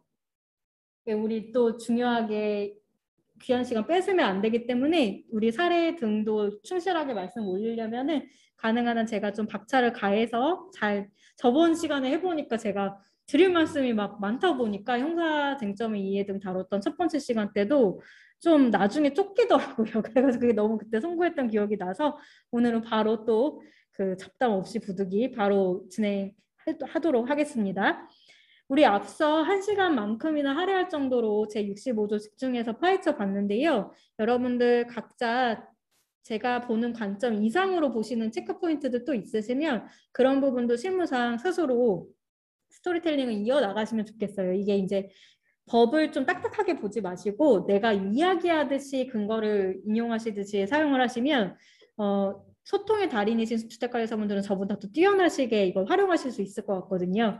그 관점으로 제65조 잘 집중해서 다시 한번 체크해 주시면 좋겠고 제65조의 3도 내년 2월 11일부터 이제 도입되는 내용이 있습니다. 자, 여러분들 기존에 익숙했던 내용은 시행령이죠. 시행령상에 입주자 대표회의는 주택관리업자의 직원인사, 노무관리 등의 업무 수행에 부당간섭하여서는 안 된다라는 규정을 워낙에도 구주택법 시행령상으로도 있었는데 사실 저도 이 부분이 시행령에 있는 게 조금 미흡하다라는 생각을 했어요. 그러니까 그동안 뭐 부당해고 사건들에서 서면 낼 때 공동주택관리법 제65조 그리고 공동주택관리법 시행령 제14조 제6항 즉 위탁관리 시에는 이 내용을 항상 적어두긴 했는데 이게 법에 있지 않다 보니까 좀 미흡한 느낌이 계속 있어서 마음속에 좀 그 부분이 신경이 쓰였었는데 이번에 마침 제65조의 3이라고 해서 역시 입주자 등이 추가되면서 주택관리업자에게 관리사무소장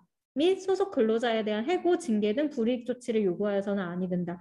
즉 해고 외에도 징계, 그러니까 뭐 정직이라든지 감봉, 뭐 견책 이런 것들도 다 해당되는 거죠. 징계는 좀 큰 개념이니까. 그래서 여러분들 그 위탁관리 시에 또 부당가섭 사례들 많을 텐데 이 규정이 시행령도 아닌 법에 도입됐다는 것이 의미가 있을 것 같아요. 그리고 제65조 제1항의 그 개정 규정과 맞물려서 주민까지도 아예 한꺼번에 확 들어와 버렸기 때문에 기존의 시행령에는 입주자 대표율로 여전히 되어 있음에도 불구하고 법의 더 상위 규정이죠. 입주자 등이 추가됐기 때문에, 그리고 이제 단순하게 부당간섭 배제 규정이 아니라 해고, 징계 등 불이익 조치를 요구해서는 아니 된다로 좀 더 다듬어졌기 때문에 여러분들 이거는 좀 해고 등 징계로 다 아울러서 보시면 될 것 같아요. 해고도 징계의 일환이니까. 그리고 이제 제가 높아심을 말씀드리는데 이런 일 없어야 되겠지만 감봉 그리고 정직, 해고 등 이런 징계 관련하여서는 일단 제일 중요한 거는 징계 절차부터예요. 그러니까 징계의 사유 부분도 체크 포인트이기는 하지만 징계 절차부터 하자가 있으면 부당이고 인정률이 굉장히 높아지기 때문에 여러분들 뭐 취업규칙이라든지 인사규정 이런 거에 나와 있는 징계 절차, 즉 뭐 예를 들어서 소명기의 부여가 이루어졌는지, 그러니까 전날 의결해서 바로 다음날 통보하고 바로 다음날부터 충분하지 말라고 했다든지 이러면은 절차적으로 하자가 있는 소명기의 부여 없이 그냥 바로 졸속으로 해고시킨 걸로 될 수 있거든요. 이런 식으로 절차에 대해서 하자가 있다고 보이면 사유에 관해서는 더 나아가 살펴볼 필요 없이 부당해고임을 인정한다라는 노동위원회 케이스나 법원 케이스들이 있기 때문에 여러분들 여기서 보시는 해고, 징계 등 그런 약간 불이익 조치, 즉 다 하나로 엮으면 징계라고 볼 수 있는데 징계에서 사유만큼이나 집중하셔야 되는 부분은 절차입니다. 그러니까 앞서 보실 필요가 있는 게 절차, 그 다음에 절차에서 다 하자가 없다라고 한 다음에야 거론되는 게 사유고요. 이게 다 하자가 그럼에도 불구하고 만약에 없다, 이럴 경우에 양정, 이게 해고가 적절했는지 양정을 또 다투게 되거든요. 뭐 예를 들어 징계의 종류가 예를 들면 아까 말씀드린 것처럼 견책, 감봉, 정직 등이 있는데 해고를 곧바로 할 이유가 있었는지를 또 비교 형량을 하게 됩니다. 그래서 여러분들이 여기 징계 부분에는 메모해 두시거나 기억해 두시기를 일단 취업규칙 등 근거 그런 조문을 토대로 하여서 내부 규정을 토대로 하여서 징계 절차, 사유, 양정 이 순서대로 그 앞에서 하자가 있으면 아웃이 되긴 하지만 뭐 뒤에 거는 적으시더라도 판단자들 입장에서는 절차부터 날려버리면 판정서나 판결문 쓸 때 수월하기 때문에 여러분들이 순서대로 징계 절차, 징계 사유, 징계 양정 이 순서대로 불이익 조치에 대한 대응도 생각해 두시면 좋겠습니다. 예, 그리고 공동주택관리법 제65조에 이제 제93조에 따른 뭐 그런 시장군수구청장의 역할이 적혀 있기 때문에 여러분들 잘 아시는 내용이지만 제93조도 내용을 담아봤어요. 그래서 여기서 예를 들어서 이제 우리 그 앞서 보셨다시피 내년 2월 11일부터 시행되는 조문에 따르면 뭐 입주자 등도 추가가 되고 뭐 위력을 행사하는 경우도 추가가 되고 이런 밑줄 그은 부분이 변화가 생기잖아요. 그럴 때 이제 이런 조사, 검사, 감사, 거부, 방해, 기피 이런 행위를 하려는 주민이 또 나올 수가 있어요. 그럴 때 이런 조문들도 연계해서 봐두실 필요가 있겠습니다. 여기 화면에 나온 바와 같이 뭐 1년 이하의 징역 또는 1천만 원 이하의 벌금 부분이라든지 보고 또는 자료 제출 등 명령 위반 시 1천만 원 이하 과태료 부과, 그러니까 즉 해임 요구하는 그 규정 아까 1천만 원 과태료 부과 외에도 이런 또 93조와 연계해서 또 처벌이 되거나 과태료 부과될 수 있는 규정도 있거든요. 그러니까 이제 65조만 국한해서 보면 좀 한계가 있다고 느끼시는 분들도 계실 수 있는데 93조와 연계가 되면 또 이게 굉장히 좀 달라지는 국면에 처할 수가 있어요. 아까 제가 시장군수구청장의 그 수사기관에 고발하는 카드도 들어왔지만 이 조문의 연계를 보실 때 93조도 생각보다 65조의 연장선상에 있다고 보실 수가 있습니다. 그래서 여러분들이 이런 일이 없는 게 여전히 계속 좋다고 제가 말씀 올리지만 이 제93조와의 연계도 항상 염두에 두실 필요가 있겠습니다. 그러니까 협조적이지 않을 때 이런 규정이 있다는 거를 뭐 시장군수구청장에게 약간 넌지시 알릴 수도 있겠죠. 그리고 지방자치단체장이 이런 명령조사 또는 검사, 감사의 결과 입주자 대표의 관리주체에게도 통보하는 규정. 이거는 아까 제가 입주자 대표의 해당 입주자 등 주택관리업자 관리사무소장에게 통보하여야 하는 규정과 좀 맞물려 있는 부분도 있는데 뭐 이거는 이제 제가 그래도 높아심을 여기 별도로 체크해온 이유는 이 규정도 바뀐 지가 그렇게 오래되진 않았어요. 여러분들 아시다시피 주택법 시절에서 공동주택관리법으로 이게 넘어오긴 했으나 원래는 입주자 대표에게만 통보하도록 되어 있는 그 부분이 이제 죄송합니다. 입주자 대표에게만 되어 있지 않았고 이제 입주자 대표님 관리 주체 중 일방에게만 통보하는 걸로 규정이 되어 있었는데 이게 이제 양자에게 미시라고 해서 엔드 조건으로 통보하는 걸로 바뀌었거든요. 근데 그게 이제 지금은 현행 규정이 됐지만 바뀐 지가 그렇게 오래된 게 아닌지라 아직 지방자치단체장이 실태조사 감사했을 때 이 양자에게 통보하는 걸 잘 모르는 경우가 있어요. 근데 이게 지금 여기에서 메인 강의는 아니어서 제가 그것까지 담아오진 않았지만 시행령에 넘어가시면 뭐 통보받은 날로부터 며칠 이내에 공개하는 거, 며칠 이상 공개하는 거 이런 게 다 연결되어 있는데 통보를 받지 않으면 그 규정을 이행하기 어려워지거든요. 그러니까 예를 들어 관리주체에게 통보를 안 했다 이러면 요구를 하셔야 돼요. 요 7항을 근거로 해서 93조 7항을 근거로 하여서 자 아까 제가 65조 같은 경우는 위탁관리 시에 가해 당사자가 아니더라도 주택관리업자에게도 통보하는 규정을 좀 언급드려야 된다고 말씀 올렸는데 요 93조 같은 경우는 7항에서 입주자 대표일 뿐만 아니라 관리주체에게도 통보하는 규정 이렇게 양자 모두 통보 규정으로 되어 있는 점이 현행 규정이라는 점을 좀 꼭 그 부당간섭 배제 사안 아니더라도 실제 조사 감사 결과 통보 대상으로 이렇게 명시되어 있는 것도 같이 혹시 놓치셨던 분들은 알아두시면 그 요청하실 때 도움이 되시겠습니다. 예, 그래서 지금부터는 이런 제65조, 제65조의 3, 제93조를 메인 그 핵심 규정으로 이해도를 충실히 갖춘 상태로 제가 판결을 설명드릴 거예요. 앞서 계속 반복적으로 말씀드렸지만 민형사는 다 연결됩니다. 무슨 얘기냐면은 여러분들이 지금 제가 민사상 주요 판결을 언급드리지만 이따가 보시겠지만 형사적으로 유죄 경과가 확정이 되면 민사 손배 청구할 때 그게 중요하고 파워풀한 근거가 돼요. 그래서 이런 분들 계세요. 아까 제가 폭행 사건 아니면 상해 사건 발생해서 상해 진단서 발급 받으셔라 제가 가이드를 드리고 이제 뭐 고소를 하셔서 상해가 이제 뭐 벌금 몇백만 원으로 확정이 됐다고 가정을 해볼게요. 근데 처음에 저한테 문의가 올 때는 뭐 상해 사건으로 민형사 다 고려 중이다 이렇게 와요. 그냥 포괄적으로. 근데 제가 보통 어떻게 가이드라인 드리냐면 상해로 반의사불법죄가 아니게 가야 합의를 보시더라도 양형 참작 사유니까 일단 상해 진단서 발급 받으셔라. 아까 제가 설명드린 그 포인트로 말씀드리고 그 다음에 고소장을 그걸 첨부해서 내셔라. 그 다음에 조금 시간은 걸리겠지만 그 상해죄가 기소가 돼서 형사처벌 경과가 확정이 되면 그걸 토대로 하여서 민사 손배 청구를 넣으시면 손해배상 청구를 넣으시면 비록 시간은 걸리지만 그 형사적인 유죄 확정 경과가 바로 반영이 되기 때문에 상당 부분 위자료 상당 받으실 수 있는 부분이 생긴다. 이렇게 순서를 정해서 말씀드리거든요. 1차적으로는 증거 확보, 2차적으로는 이제 형사적인 조치, 그다음에 3차적으로는 민사적인 또 조치 이렇게.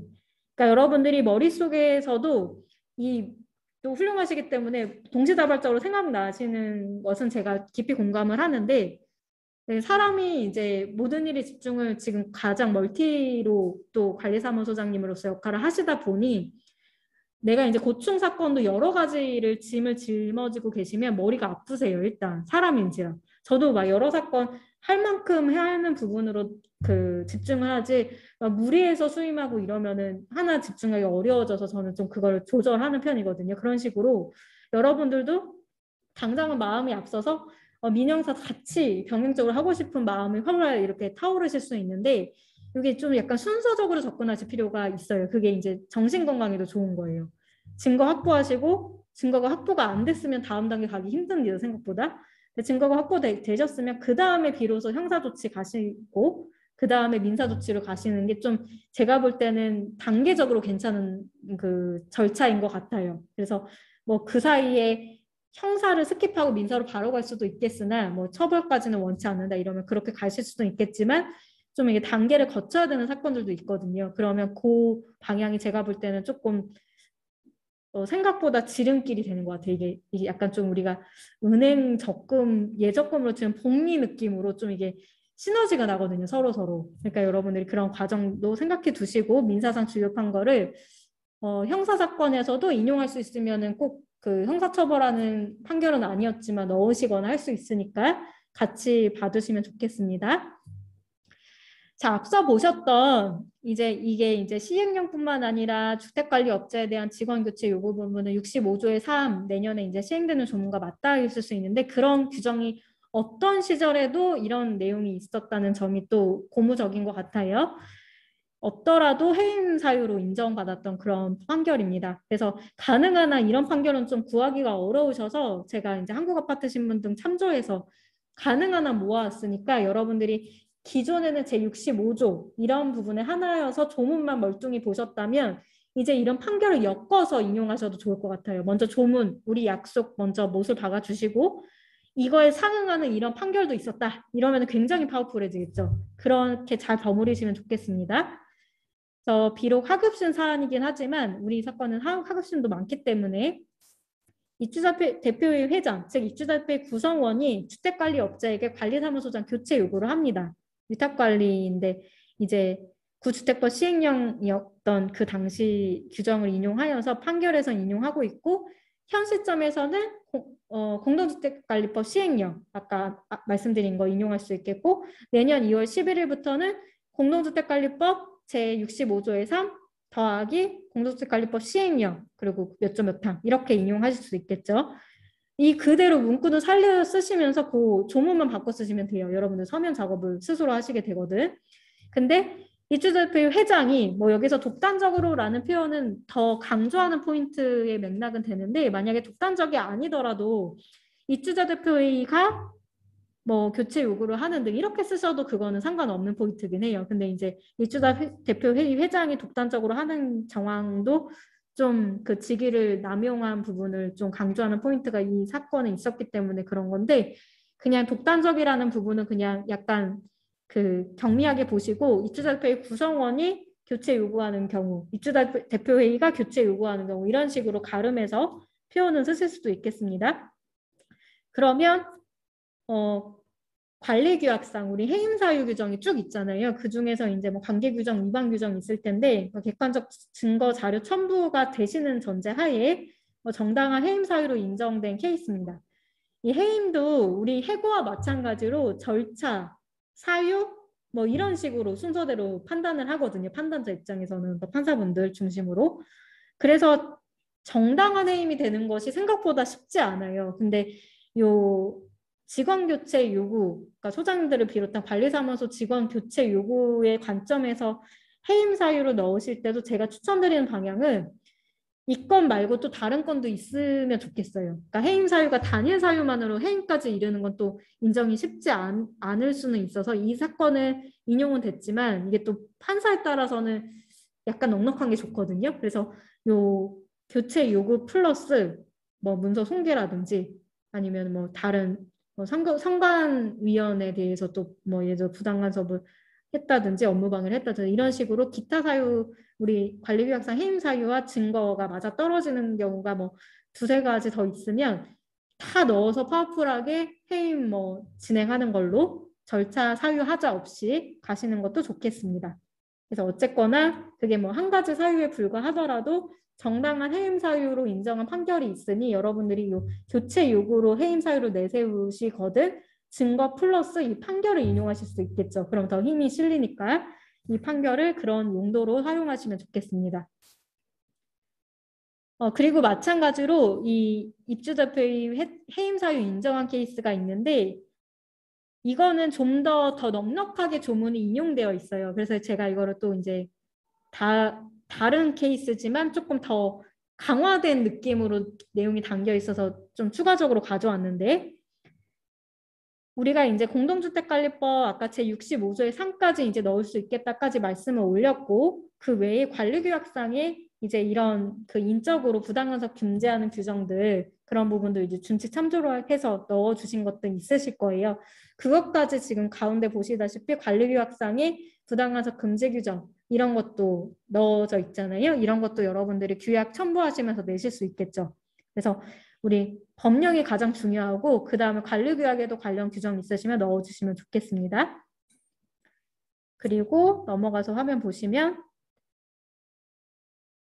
업무방해 제가 아까 형사처벌은 좀 판단 영역이라 업무방해 명예훼손 협박 어렵다고 말씀 올렸지만 최대한 이걸 좀 살리고 싶어서 가져온 거예요. 사실 이 판결은. 그래서 하단부에 보시면 관리사무소장의 정상적인 업무 방해라는 문구가 나오죠. 비록 형사처벌까지는 이게 형사랑 민사가 조금 다른 결이 있거든요. 그러니까 죄로 처벌받는 수준까지는 아니더라도 여러분들이 이렇게 해임 사유 인정하는 것에 어떤 약간 스토리로 이렇게 정상적인 업무 방해, 뭐 형사처벌까지는 아니더라도 이렇게 엮어서 쓸 수는 있거든요. 그러니까 이 문구를 참조하셔서 아까 제가 해임 사유가 단순히 교체 요구한 거 이상의 뭔가가 필요하다라는 부분도 좀 안전하게 가시려면 말씀 올렸듯이 그동안 서러웠던 이 서론 폭발하시는 정상적인 업무 방해 부분을 지금 이 느낌으로 멘트를 넣으실 수도 있을 것 같아요. 예를 들면은 오히려 상수도 파열로 인한 누수분 감액을 신청해서 우리 소장님께서 감액받도록 노력했음에도 불구하고 뭐 늦장 대처를 해서 과다 지출하도록 만들었다. 제가 읽는 순간 이제 저도 분통이 터지는데 아주 열받잖아요. 이런 맥락이 허다하게 많을 수 있잖아요. 현장에서. 이런 느낌으로 쓰시는 거예요. 그러면서 어떻게 해요? 광주지방법원 2017년 4월 12일 선고 2017가 50123 결정 등 참조 이렇게 딱 못을 박아주시는 거죠. 자, 여러분들이 살렸을 수 있는 것들 예를 들어서 이거를 형사 사건에서 고소장 내실 때 업무방해죄까지 유죄 처벌을 받은 건 아니지만 이런 맥락을 쓰실 수도 있어요. 이것도 업무방해를 받다. 뭐 이런 느낌으로. 비록 민사지만. 그래서 여러분들이 쓰실 수 있는 카드는 다다 익선입니다. 제가 가능한 한 다 모아왔으니까 가능한 한 살려 쓰실 수 있으면 살려서 마구마구 인용해 주세요. 그럼 참 좋겠습니다. 우리 나쁜 사람은 바로 잡아야죠. 예, 그래서 앞서 말씀드린 것처럼 그런 맥락이 한 가지 있고요.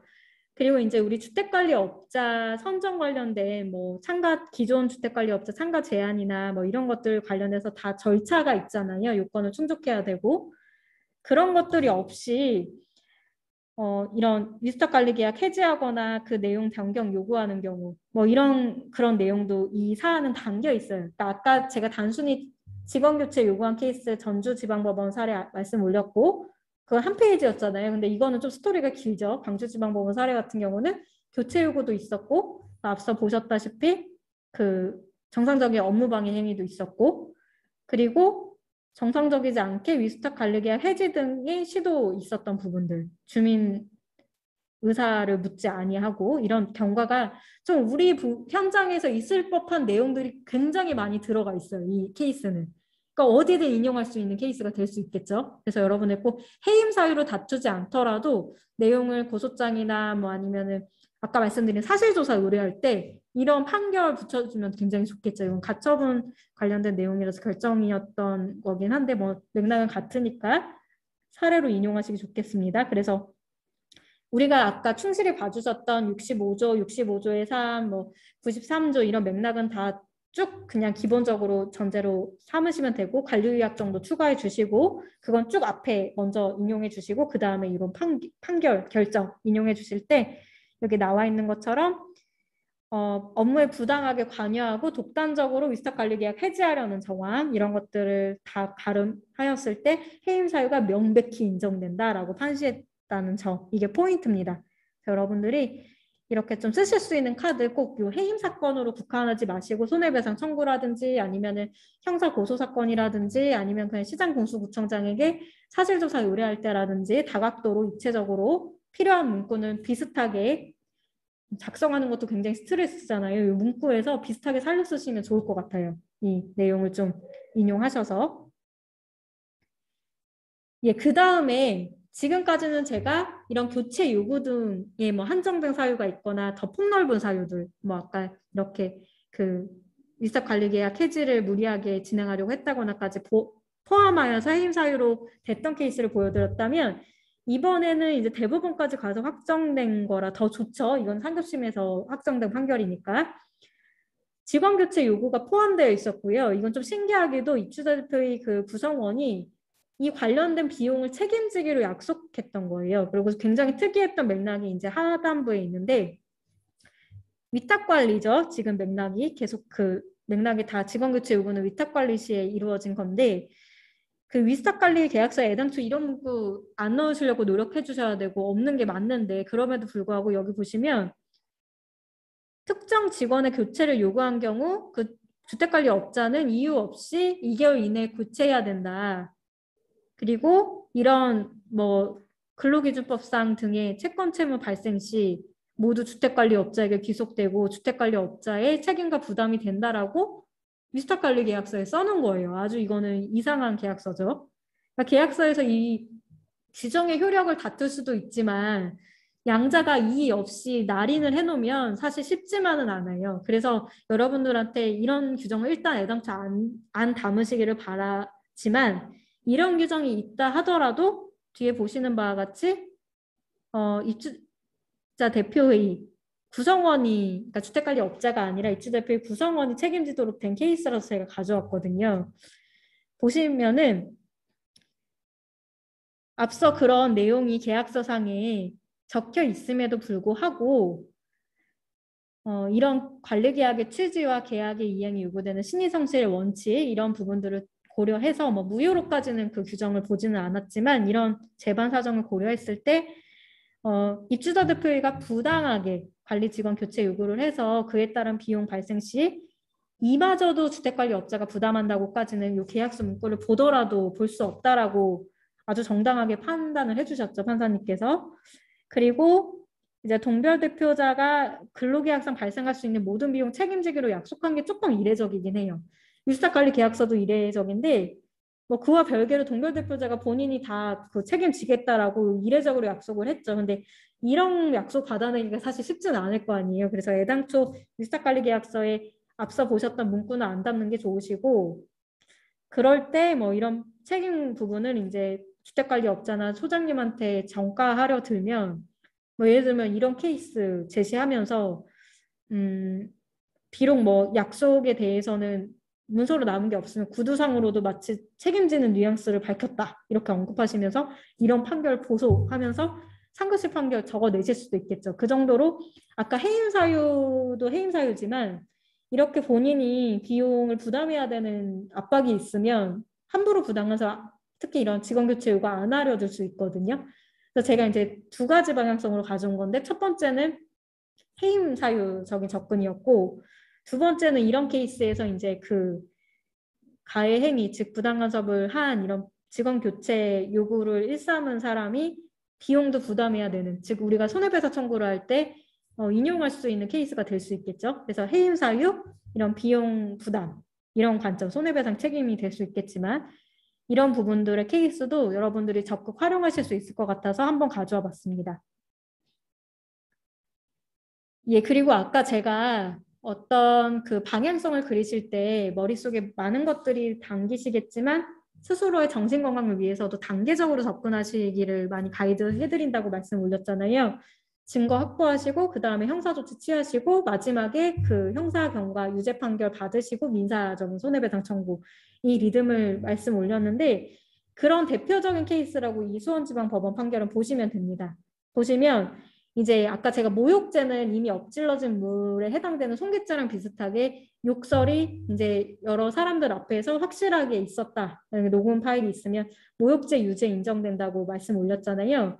명예훼손과는 약간 결이 다릅니다. 그런 의미에서.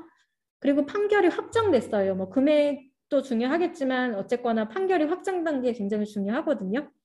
금액이 벌금형이 이제 중요한 거는 위자료랑 직결되기 때문에 좀 벌금형이 더 나오면 좋은데 이게 이제 한마디 정도로는 뭐 100만 원 정도 선으로 나오는 경우도 200만 원 정도 나올 수도 있고 이제 최종적으로 확정될 때는 또 좀 그 감형이 되고 하다 보니 100만 원으로 확정된 것 같긴 해요. 처음에는 뭐 200만 원 정도로 기소됐을 수도 있는데 아무튼 제가 아까 말씀 올린 것처럼 이 발언은 방송 프로그램을 통하여 보도됐으니까 증거가 확실히 있었겠죠.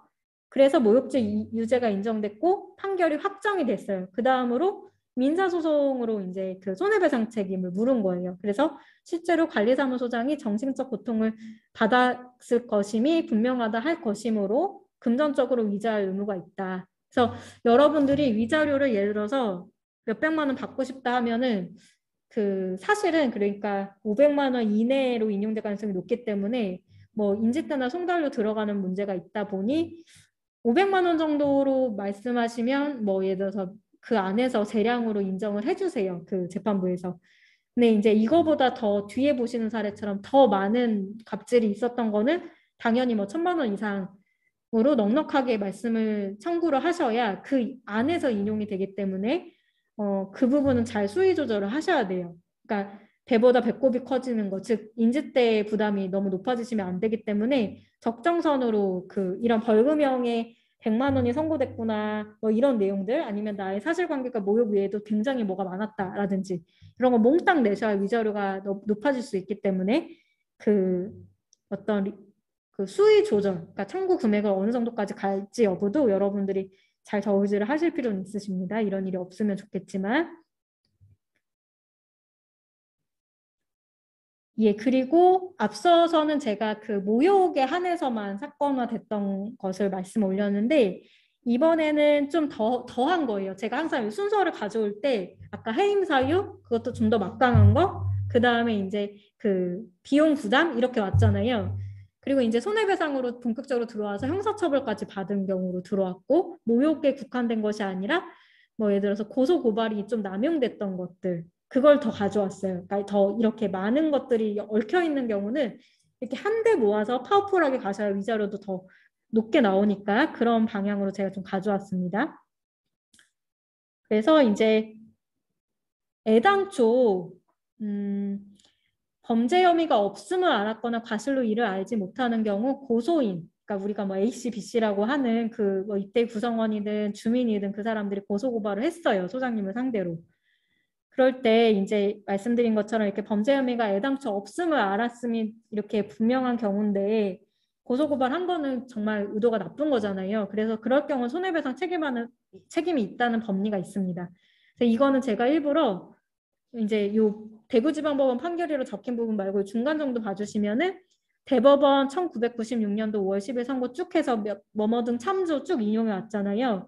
그러니까 여러분들이 손해배상 청구 뭐 고소고발로 무혐의 나오고 했을 때 넣으실 때 이 표현 넣으시면 좋겠고 인용하실 때 대법원 판결 인용하시면 좋겠어서 이걸 가져왔어요.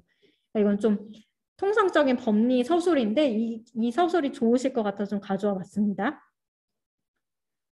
그래서 이때 구성원 이제 여기도 회장인데 회장이 관리사무소장을 상해죄로 고소를 했는데 수사기관에서 본인이 뭐 관리사무소장님이 밀쳐서 상해를 가했다라고 진술을 했는데 적극적인 허위 사실입니다. 아주 처음부터 지금 열이 받죠. 그리고 법정에 출석하여서도 같은 취지로 또 허위 사실을 적극적으로 진술했고 그런데 정작 소장님은 그럴 리가 없죠. 우리 훌륭하신 소장님은. 그래서 아이고 죄송합니다. 상해 사건에서 무죄 판결을 받아서 확정을 받았어요.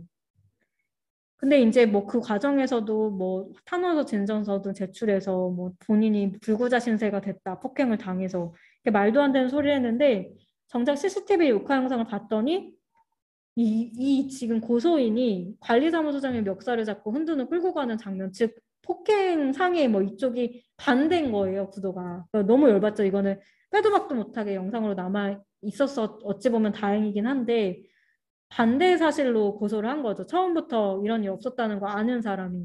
그래서 이럴 때는 손해배상 책임이 인정되겠죠. 그래서 비록 우리 소장님의 마음을 다 이렇게 치유할 수는 없겠으나 어쨌거나 이 부당고소로 인한 불법행위 책임 부담한다라는 부분이 나오고 이제 소장님이 형사사건에서 이제 변호사 선임 비용 들었을 수도 있고 본인이 하실 수도 있고 하겠지만 그 지출 비용도 배상 의무 부분에 포함이 됩니다. 그리고 기타 정황들 우리가 열받는 거 다 적는 거죠. 멱살 잡은 폭행 당사자는 이때 회장이었고 허위 과장된 내용 인쇄물 게시 유포 그리고 상해죄로 부당 고소한 거 또 나머지 다른 배임 업무상 배임죄 고소도 했어요. 너무 악랄한 사람이죠. 사실 정말 나쁜 사람이죠. 모두 혐의 없음 처분 받았고 그래서 결국에는 소장님 괴롭히기 위한 수단으로 권리 남용에 고소 제기한 것이다. 고의로.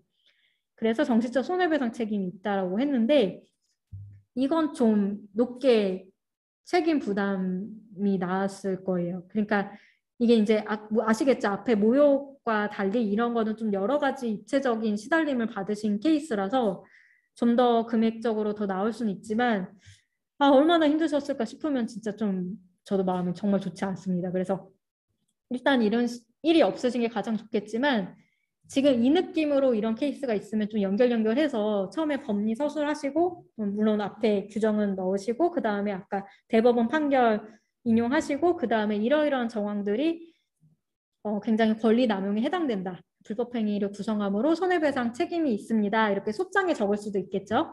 그러면서 대구지방법원 뭐뭐뭐뭐 판결 등 참조 또 이렇게 추가 인용하실 수 있기 때문에 여러분들 지켜주는 또 도구로 카드로 삼아두시면 좋겠습니다. 그리고 제가 소장님들 사례만 이렇게 인용을 하시게 되면 또 너무 우리 쪽에 치우친 느낌을 재판부가 받으실 수도 있어서 소장님들 사건도 당연히 넣으시고 그러니까 유사 동료들의 사례도 이런 게 있었다라고도 넣으시고 다른 직원들에 대한 것도 이런 시달림이 있어서 뭐 인정받은 케이스가 있다라는 것도 같이 넣으시면 좀 약간은 중립적인 느낌도 주면서 파워풀해질 것 같아서 제가 이제 뭐 이게 약간 직책이 이상한데 판결문 그대로 가져왔는데 관리과장 대리라는 직책이 있는 단지가 있었나 봐요. 그래서 이런 취업방해 사례도 좀 가져와 봤습니다. 이제 다른 각도인데 이제 직원의 관점이죠. 그래서 여러분들도 이런 사례도 인용하실 때 어차피 맥락은 관리사무소의 근로자 입장에서는 공통되니까 인용하실 수도 있겠습니다. 그래서 보시면은 이제 관리과장 대리가 이제 새로운 곳에 관리사무소에서 일을 하려고 하는데 전에 관리사무소에 입대 회장이 뭐 그 관리과장 대리라는 사람이 징계위원회에 상정된 이력이 있다. 뭐 징계 받은 거가 없을 수도 있는데도 불구하고 그 상정 이력만으로도 막 인간성에 문제가 있다라는 내용의 메일까지 보내고 그래서 그 사람의 취업을 방해한 행위를 한 거예요. 뭐 그런 메일 같은 게 증거가 있었겠죠. 말뿐이 아니라. 그래서 관리과장 대리가 입은 상당한 정신적 고통을 금전적으로나마 위자할 의무가 있다라는 게 인정된 케이스입니다. 그래서 이런 일 없어야 되겠지만 소장님들의 취업 방해 사례가 있다. 이것도 마찬가지로 이 대구지방법원 판결 인용하면서 또 이렇게 여러분들 지켜주는 카드로 쓸 수 있겠죠. 그래서 꼭 이 당사자가 직원이었냐 소장님이었냐 여기 구애받지 마시고 맥락이 동일하다면 비슷하게 인용하시면 좋겠습니다. 예, 그리고 이제 경비원분들도 또 우리가 이제 반대로 말씀드리면 경비원분들은 오히려 굉장히 약자라고 생각해서 지켜주는 또 많은 일들이 있다 보니까 또 역으로 차별받는 부분도 있으실 수 있는데 소장님들 입장에서는 그래도 이건 너무 안타까운 사안이고 우리 함께 그 근로자 입장에서는 또 힘든 사안이라서 이런 일들이 없어야 되겠지만 이런 일이 있을 수도 있기 때문에 이제 폭행 사건인데 상해 뭐 진단서 등을 내서 상해로 연결됐던 것 같아요. 그런 케이스라서 좀 보시면 되고요. 제가 입에 담지 못할 정도로 안타까운 일입니다. 그래서 다음 넘어가면 이렇게 상해가 있었는데 그 다음에 결국 사망을 하셨어요. 그냥 먼저 유서를 남기고 세상을 떠나셨는데 이 표현이 저는 좀 이분이 남기신 마음이 좀 많이 전해져야 될 것 같아서 좀 가져왔어요, 사실은. 그래서 이렇게 차후에 이런 언어폭력과 구타 당하지 않게 해달라고 이런 부분이 재발이 되면 안 되겠죠, 제발. 그래서 이 내용을 좀 시사점을 얻었으면 좋겠어서 좀 그런 갑질로 인해서 이렇게 사망까지 이른 사례도 있다. 이런 부분 또 언급하면서 이분이 남기신 소중한 말을 또 우리 소중하게 인치가 아닌 법치가 바로 서는 현장이 될 수 있도록 또 함께 소통해 주셔도 좋을 것 같습니다. 저희 남은 분들의 또 사명 의식으로 이런 부분을 좀 선회하시면 좋겠고요. 그래서 사실은 이렇게 상해를 가했을 뿐만 아니라 결국에는 이런 심적인 고통으로 인해서 결국 망인이 되신 경과까지 있었기 때문에 이제 망인 및 그 가족들이 입은 정신적 손해배상 책임이 있다까지 봤던 그런 케이스입니다. 예, 그리고 그러니까 제가 이 점점 더 심화해서 들어오는 느낌을 지금 받으실 거예요. 이거는 이제 원래는 이렇게 별로 인용하고 싶지는 않았는데 또 소장님의 사망까지 이뤘던 케이스도 있긴 있어서 거의 말미에 이 판결들은 안 보셔도 그만이긴 한데 그래도 가져왔어요. 이런 일은 없으셔야 되니까. 그래서 이건 이제 업무상 재해 부분에 대해서 법리가 쭉 있어요. 그래서 여러분들 이제 궁금하신 분들은 대법원 이렇게 업무상 재해 인정되는 법리 인용하실 수도 있어서 이게 사망까지 아니고 정말 재해를 당하셨을 때 인용할 수 있는 문구일 수 있어서 제가 좀 대법원 판결 인용할 수 있게끔 가져왔고, 그리고 이제 그 소장님께서 하자보수 관련 민원도 많았고, 휴일 근무, 야근, 육체적 피로 누적 사례도 있었고, 입주자 대표회 회장으로부터 질책 등 잦은 마찰, 고혈압의 기저 질환을 먼저 갖고 있었더라도 이런 과로나 심한 스트레스 등이 있었음을 사실관계로 인정하고, 결국에는 이런 부분이 다 겹쳐서 자연적인 진행 속도 이상으로 급격히 악화되어서 사망하셨다라는 부분이 인정되어서 업무상 재해에 해당된다라고 판시되는 케이스입니다. 너무 안타까운 사안인데 이런 일이 없도록 또 잘 미리 예방적 관점에서 아까 말씀드린 제65조나 이런 것들 잘 언급하셔서 좀 다 우리 소장님들을 지켜주시면 좋겠어요. 이런 일까지 이러지 않도록. 예, 그래서 이제 이어서 보시는 내용도 제가 사실 계속 언급드리는 게 너무 이게 같이 공유하기가 힘든 부분이 있기 때문에 그냥 이제 상해에서도 손해배상 책임이 있을 수 있지만 뭐 사망까지 이런 경우에도 이제 유가족분들이나 이런 상대로 해서 이런 업무상 재해 등으로 인정되어서 손해배상 책임이 있다라는 부분이 있으니까 참조하시고, 이 케이스는 제가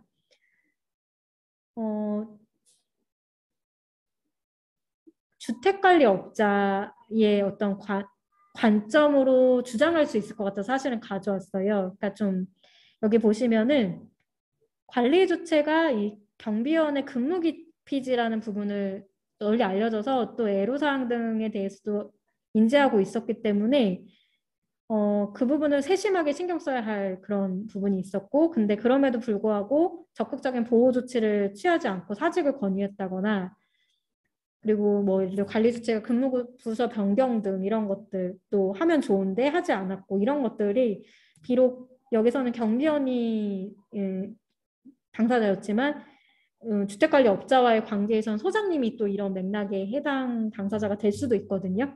그래서 이거는 비록 이제 입주자표의 구성원, 입주자 등의 어떤 과도한 그런 갑질로 인한 사망이지만 그 과정상으로는 관리주체의 역할까지도 기재가 되어 있다는 점. 그래서 보시면은 주민과 관리주체에게 공동불법 행위로 인한 손해배상 책임이 인정되잖아요.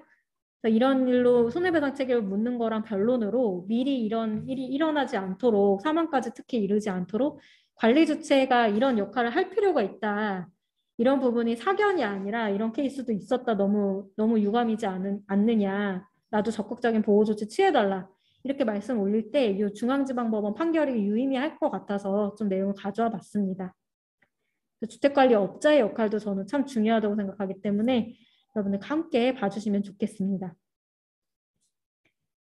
예, 그래서 이제 주어진 얼마 남지 않은 시간에는 제가 이제 우리 계속 힘든 거 보셨기 때문에 상생 문화 네 번째 대응으로 마지막으로 말씀 올릴 텐데요.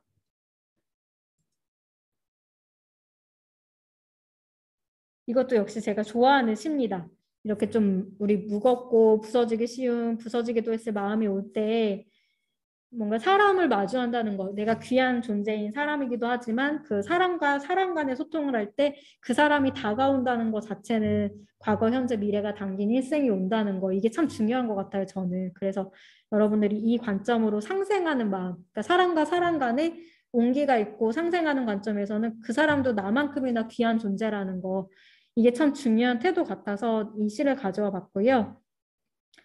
그래서 아까는 제가 인치가 아닌 법치주의가 바로 서야 된다라는 관점으로 말씀을 올렸다면, 사실은 제가 쭉 지금 규정과 판결을 말씀을 올렸지만 이게 사실은 법리 이전에 순리적으로 있어서는 안 될 일이잖아요. 그래서 그게 참 중요한 것 같고, 결국에는 인치가 아니라 아까 제가 법치를 강조드리긴 했으나 결국 인간, 즉 귀한 존재인 사람을 향한 관심, 그리고 진심 어린 존중, 그리고 이거를 진짜 행동으로 옮기는 실천, 이게 누구나 다 있어야 되는 것 같아요. 그래서 이 전제로 상생 문화에 대해서 한번 말씀 올리고 이제 마무리하도록 하겠습니다.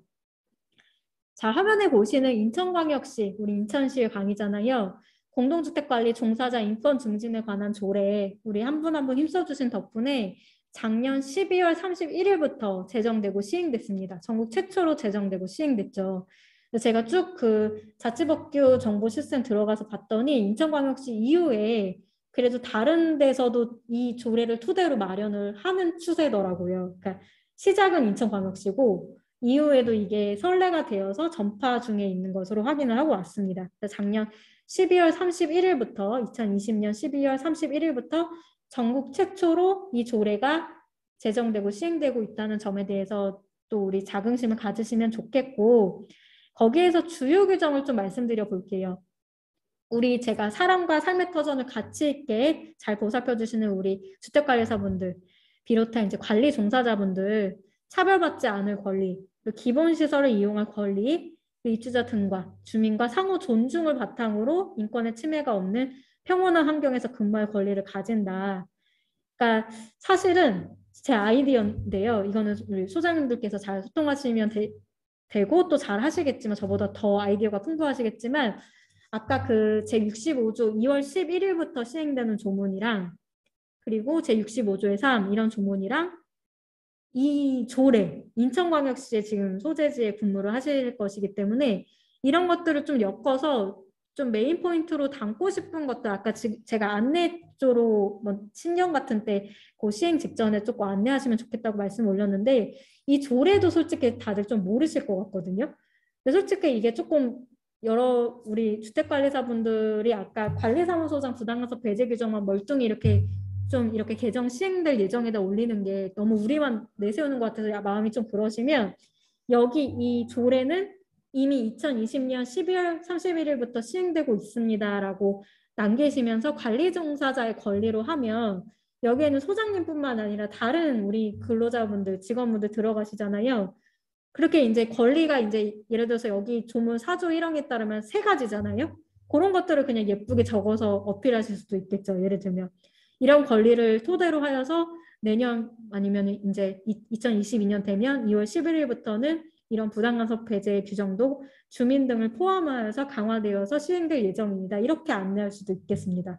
그러니까 제가 소장님들이 굉장히 훌륭하시고 가장 먼저 지켜드려야 이제 우리 관리사무소가 잘 매끄럽게 갈 거라는 걸 암에도 불구하고 또 이게 너무 겸손하시고 훌륭하시다 보니까 또 나를 전면에 내세우는 걸 주저하시는 분들도 많으세요. 그래서 이게 안내 문구 잡을 때도 고민이 또 많이 되시는 분들 계실 텐데 그 배려를 제가 알기 때문에 이런 조례 그냥 선언적인 의미도 사실 있는 거잖아요. 조례라는 것은. 그러니까 관리 종사자의 권리 부분을 어떤 안내문처럼 게시하시는 것도 그러면서 은근슬쩍 공동주택관리법 개정 시행 내용도 딱 이렇게 못을 박는 걸로 나아가셔도 좋겠습니다. 그리고 입주자 등의 책무 이것도 같이 넣으셔도 좋겠죠. 주민들이 관리규약상의 의무 준수하는 규정도 있지만 일상생활에서 인권의식을 실천하고 뭐 이런 그 지역사회 구성원으로서 인권이 존중되는데 같이 노력해야 된다라는 것도 4조에 같이 담겨 있어요. 1항, 2항 제가 구분해서 가져왔지만 결국 제 4조에 같이 있거든요.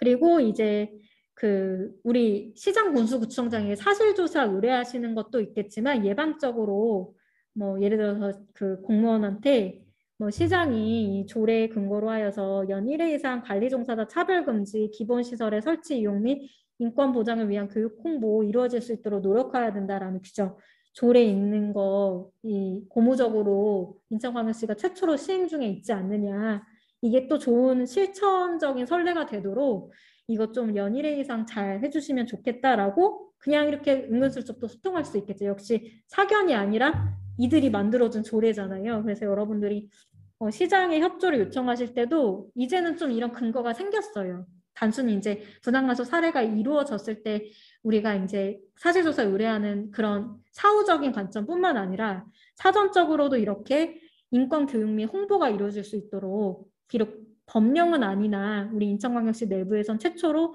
조례가 마련되었기 때문에 여기서 화이팅을 해서 이게 이제 조례에서 더 나아가서 실천까지 잘 이루어지면 전국적으로 확대될 수 있거든요. 거기 리딩 케이스의 그 중심에 우리 인천시 회원분들이 계시는 거예요. 그래서 저는 그게 너무 좋거든요. 그렇게 흘러가면 선순환이 되니까. 그래서 이런 말씀을 좀 올립니다. 그리고 이제 상생문화의 관점에서 조례 제5조에는 지원의 범위 부분도 담겨 있어요. 그래서 관리 종사자를 위한 기본시설 설치를 위하여 입주자대표에서 신청하는 보조금 이런 부분이 있는데 제가 이 기본 시설 부분은 조문에 있어서 그냥 읽어드리면 관리 종사자의 근무 공간과 휴게실, 편의시설, 뭐 화장실 및 샤워시설을 말한다. 뭐 냉난방 설비 등을 말한다. 이렇게 좀 등으로 해서 좀 포괄적으로 담겨 있거든요. 휴게실이나 뭐 이런 부분들, 근무 공간 이런 관련된 내용인데 일단 이 조례 제5조 제1호에 보면은 입주자 대표에서 신청하는 보조금이라는 개념이 있잖아요. 그래서 뭐 휴게시설의 일환으로 휴게실, 뭐 편의시설, 냉난방 설비 이런 거 마련할 때 예전에는 근거가 없었다면 그러니까 입주자 대표에서 신청하는 걸로 우리 상상하는 관점으로 이 보조금 한번 문을 두드려 보자 하면 이제 뭐 예산이 없습니다. 답변이 오더라도 올해 요구하면 내년에 반영할 수도 있고 하잖아요. 자, 여러분들이 조례가 좀 현실화될 수 있도록 약간 목소리를 내주셔도 좋을 것 같아요. 이게 사실조사 의뢰하는 것보다 우리 미리미리 인천시에서 이게 최초 마련된 이상으로 잘 이렇게 적극적으로 선례를 남겨주시면 전국에도 선순환이 되지 않겠냐 이렇게 좋은 취지로 우리 종사자분들이 많은 지원을 받을 수 있도록 특히 제5조는 많이 이렇게 어필해 주시면 저도 많이 인천광역시 분들을 뵙게 되면 어필을 할 테니까 같이 우리가 손에 손을 잡고 이런 부분의 지원은 적극 활용하면 좋겠습니다. 그리고 실태조사 실시와 시정 권고 이거는 솔직히 제93조와 제65조로도 가름되는 내용이라서 가져오긴 했으나 이거는 역시 아까도 말씀드렸지만 우리 당사자분의 선택이 제일 중요한 부분이라서 이런 규정이 이제 법령 외에도 조례에도 있다. 이 정도만 체크해 주시면 좋겠습니다. 그래서 제가 오늘은 여름, 가을 계속 제가 시를 그 첫 번째 대응부터 네 번째 대응까지 인용을 하다가 이번에는 제가 자작시를 가져왔어요. 여러분들께 어떤 선물을 드릴까 하다가 사실 다 얼굴을 뵈면 좋은데 제가 지금 또 화면을 보니까 여전히 또 화면을 보여주시는 감사한 분들이 계셔서 너무 감사드립니다. 제가 드리고 싶은 포인트예요. 그러니까 제가 우리 봄에는 꽃이 피고 그리고 가을에는 예쁜 낙엽이 또 떨어지고 하는데 예전에는 꽃이 만발할 때 아니면 낙엽이 막 아주 예쁘장하게 빨갛고 노랗게 떨어져 있을 때 그 아름다운 순간이 참 예쁘다고 지금도 여전히 생각은 하거든요. 근데 우리가 이렇잖아요. 귀한 존재가 걸어오신 걸음은 저는 어디 안 간다고 생각해요. 그게 이제 고충이 있든 또 행복이 있든 이게 다 얽히고 설켜서 나의 인생을 만드는데 저는 이분이 반짝반짝 지금 빛이 나요. 근데 그분이 그동안 걸어오신 걸음이랑 앞으로 걸어갈 또 미래 이게 다 연결선상에서 보이거든요. 그 사람을 바라볼 때. 그래서 제가 고충이 특히 이런 제가 오늘 강의 테마가 갑질 대응 쪽이었는데 비록 갑질을 당해도 존재 자체로 갑인 여러분들이 사라지는 게 절대 아니죠. 내가 잘 살아온 인생은 어디 안 간다는 점을 꼭 명심하시고 저도 인간 중심의 사회가 되도록 노력을 많이 할 테니까 우리 귀한 존재인 여러분들이 절대로 이상한 악의 세력으로부터 다치시지는 않았으면 좋겠어요. 그리고 가능한 한 나에게 정말 중요한 사람들의 응원을 많이 받으시고 그 추억을 많이 남기시는 게 인생에서 제일 중요하다고 저는 사실 고충 처리 많이 하면서 느끼고 있습니다. 그래서 일단 다 떠나서 이제 뭐 나는 그냥 가족의 도움도 필요 없다. 나 마이웨이다 이러신 분들도 한영아라는 사람이 응원을 하고 있다는 점을 가끔 떠올려 주시면서 소중한 분들과 추억 가득히 뭐 꼭 찬란하지 않더라도 전후의 삶이 어디 안 가고 여러분들 고유의 훌륭하신 삶은 고스란히 남고 우리 삶의 터전에 특히 전파되는 것에 큰 자긍심을 갖고 모두 건강히 그리고 아까 국장님 말씀 잘 나눠주신 것처럼 내년에는 부디 좀 더 반갑게 저도 너무 여러분들 못 뵈서 굉장히 코로나 블루가 있거든요. 내년에는 좀 이렇게 오프라인에서 뵙고 소통할 수 있는 기회가 많아지면 좋겠습니다. 모두 건강하시고 만사형통하시기를 진심으로 기원드리고 우리 국장님께 마이크 넘기도록 하겠습니다. 감사합니다.